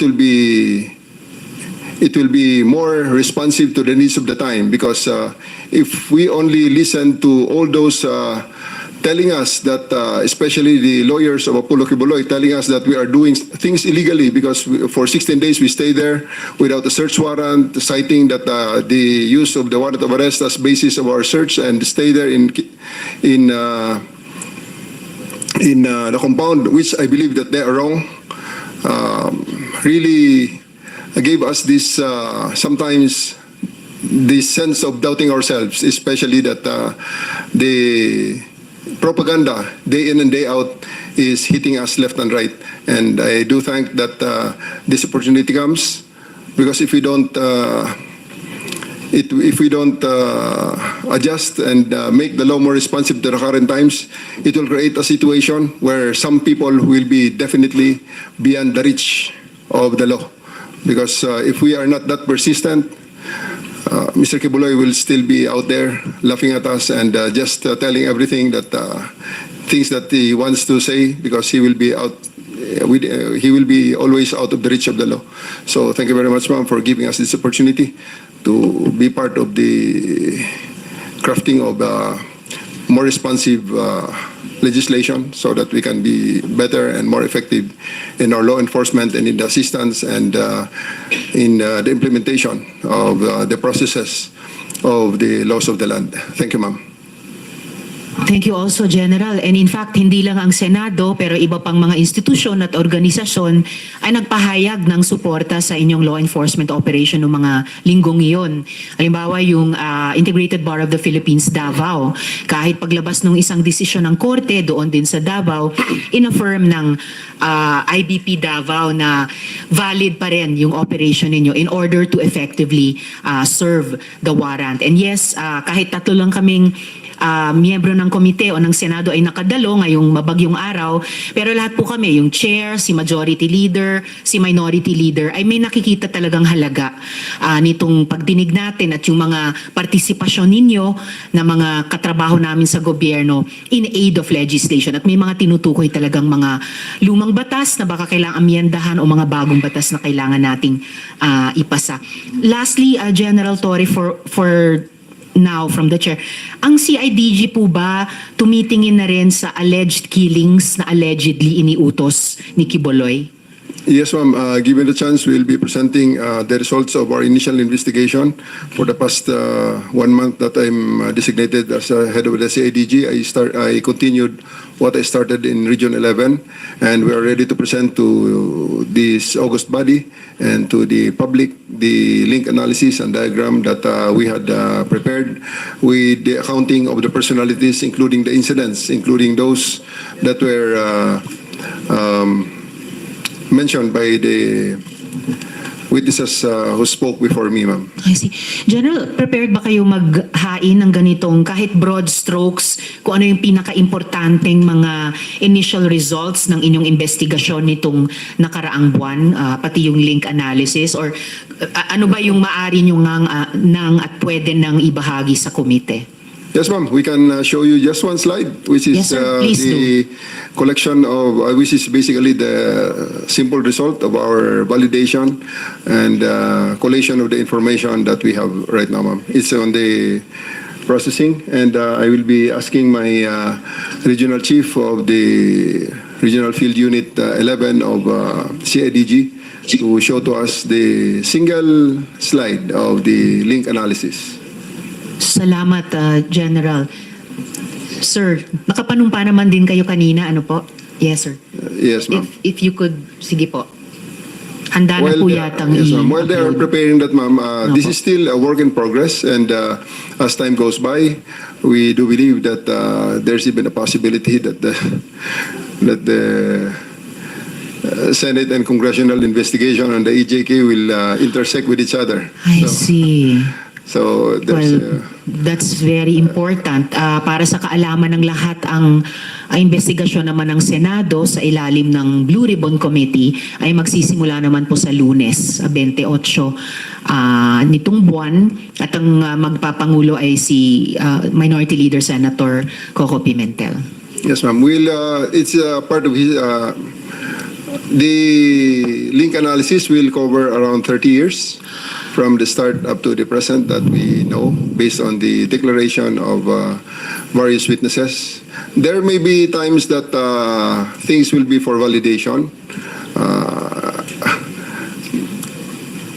The danger is only libel. Maybe so that's why I ask my personnel to redact Yes, the link analysis, remove the names. Apo. But rest assured that without the reduction, there will be actual names that will be given in there.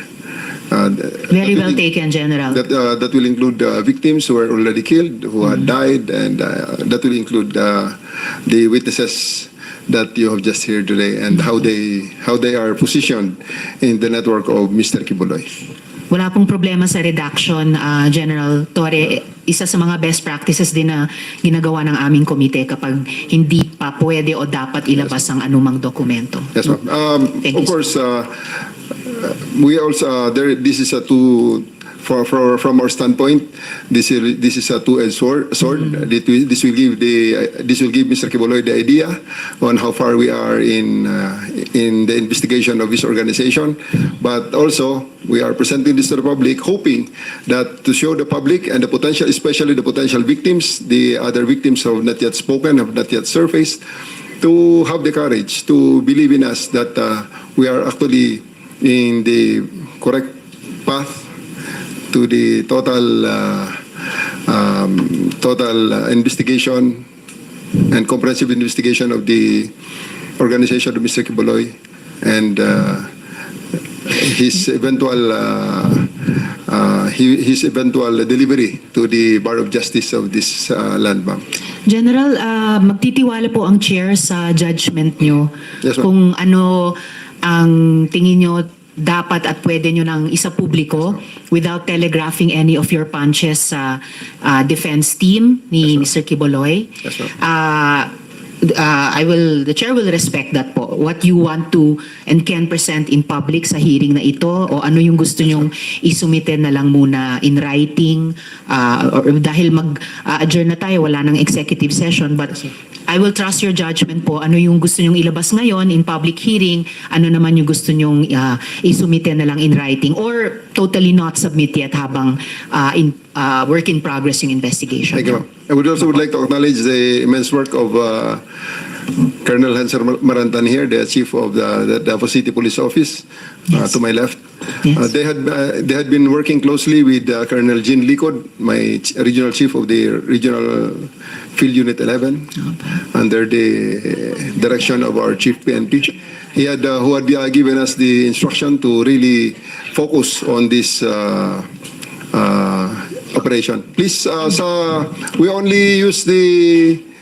please only flash the Jean. Pakibantayan mo na lang yung link diagram lang. Or sir, General, while we're waiting for the finalized, redacted and finalized slide, maybe I can pose some questions kay Colonel Marantan.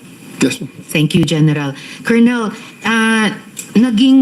kaugnay sa isang follow-up question ko kay General kanina, naging usap-usapan din na mayroong mga kailangan pang i-rescue na mga kababaihan at kabataan, in particular sa loob ng KOJC. Ano pong actions ang kinuha ng PNP? At may mga rescue attempts ba na ginawa in coordination sa ibang mga government agencies? Madam Chair, yes. In fact, we have a good accounting with them. I have prepared some slides there for your appreciation. Maybe is there already on the PowerPoint presentation? Or baka, Colonel, pwede nating ipakita yung tatlong slides nun kasabay or pagkatapos nung iisang slide, yung finalized and redacted na link analysis. So kung pwede, magpatuloy lang muna yung verbal na pagtatanong ng chair sa inyo. Yes, Madam Chair. Salamat, Colonel. Marami ding vloggers na nagulat ng, ito na po. O sige, suspend ko muna yung pagtatanong sa inyo, Colonel. Balikan po natin yung slide na pwedeng kayo rin po, Colonel.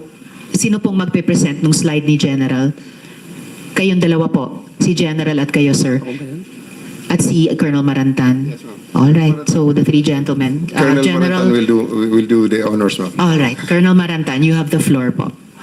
Madam Chair, please allow me to read some lines of this prepared opening statement by the DCPO. So I will cover about 4 slides there and i-cover ko yung magbibigay ng statement na may member of the pastoral also. So with that, after nearly a month of daily attempts to arrest Pastor Apollo Quiboloy and his cohorts inside the KOGC compound, which is 30-hectare property in Davao City, on September 8, 2024, he was arrested by the PNP. After various dramas have been witnessed by the public in relation to this arrest, and a number of victims of Quiboloy have slowly surfaced, approached us and has given significant information about the illegal activities of said personality committed repeatedly over the years. With the painstaking efforts made by the law enforcement agencies, significant revelations were made to our investigators which are relevant to the prosecution of Quiboloy and his illegal activities, particularly in the highly technical scheme qualified trafficking in persons committed by him and his cohorts. These reports were voluntarily offered by the victims to the PNP with high hopes that justice will be served to other victims who were lured by Quiboloy and his victimization. The revelations, which likewise appear to be consistent and based on facts, led to our investigation on the so-called angels of death, whom Quiboloy exploited to infuse fear among his victims. As we speak, the PNP, with the constant collaboration with different units, are working together to complete the picture of the dynamics of Quiboloy's illegal activities perpetrated over the years. Today, we will also be hearing corroborative statements from one of the victims whose youth have been robbed because of his illegal scheme. With our goal to help this committee identify loopholes and room for improvements for the Republic Act 10364 or the expanded anti-trafficking law and other related laws, it is likewise our end goal to build up airtight cases that could lead to the successful prosecution of cases against him and cohorts. Today, Madam Chair, we are ready to answer questions to help this committee craft legislations as may be necessary. But before that, may I show you some of these slides whom I know is pertinent to the topic at bar. Next slide, please. The kingdom of Jesus Christ was founded, yes. I think ito yung tanong kanina na next po, next na. Next slide. Thank you. Kanina, Pastor Quiboloy was asked kung ilan yung members of the KOGC. And publicly announced that their members have reached about 8 million followers. However, based on the interviews conducted by us, only about less than 8,000 members are believed to be currently active members of the said religious denominations worldwide. And nakita po ninyo sa screen yung breakdown.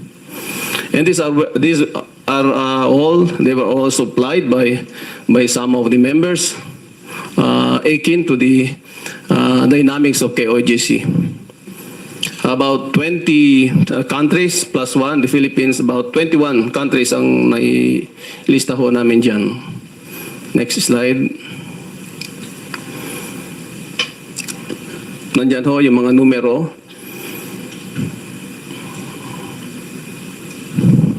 Next slide. Ito yung simplified projection of the tip scheme of Pastor Quiboloy. First on the recruitment and then the grooming. Doon sa grooming, there will be separation kung sino ang prospect nila na maging subject of the sexual exploitation. Doon naman hindi mag-qualify, doon sa standard, pupunta sa ordinary miracle worker for the forced labor eventually. Next slide. Kanina we were talking about the difference between the lifestyle of the pastoral and members of the simple workers. Next slide. Just please return to one of the... Yes, General Torre. If, baka makalimutan na ni Colonel Marantan. This room is the bedroom of Mr. Quiboloy in the Bible school. Bible school. And there is a bedroom, something like that, looks something like that. With the twin, the lower right corner is the twin tub jacuzzi. Jacuzzi for 2 persons. Thank you. And taken from the narrative of the pastorals, Yes, Colonel Marantan. this is where the sexual exploitation oftentimes is being perpetrated. Next slide. Yan po yung difference na sinasabi kanina ng mga kasama natin ng mga resource speakers.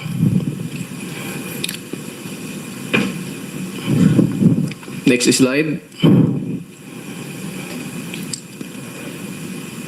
On sexual exploitation perpetrated by Quiboloy after victim is groomed and ready for sexual exploitation, and victimization continued repeatedly through the years and by generation.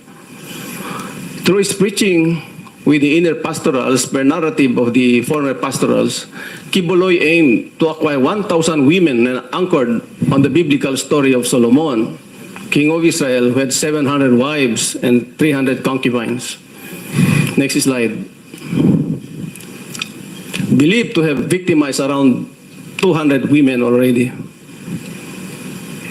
Currently, PNP identified 68 female personalities of different ages whom were victimized by Quiboloy's sexual exploitation.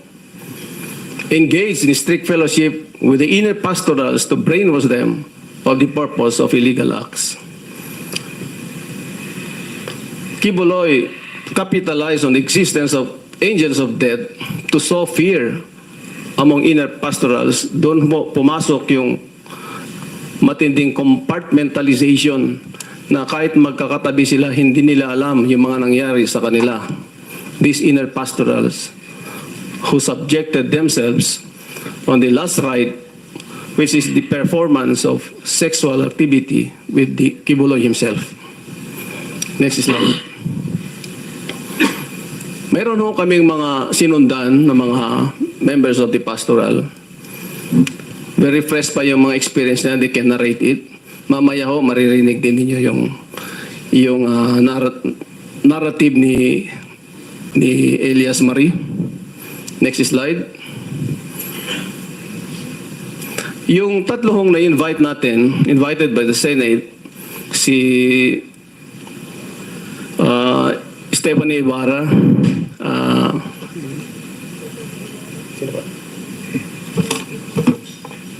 and three of them, pwedeng i-refer ko lang. Si Olive Campo and Jack Holtz ay hindi ho nag-respond sa invitation by the Senate. Pinapakita ho namin sa inyo ang due diligence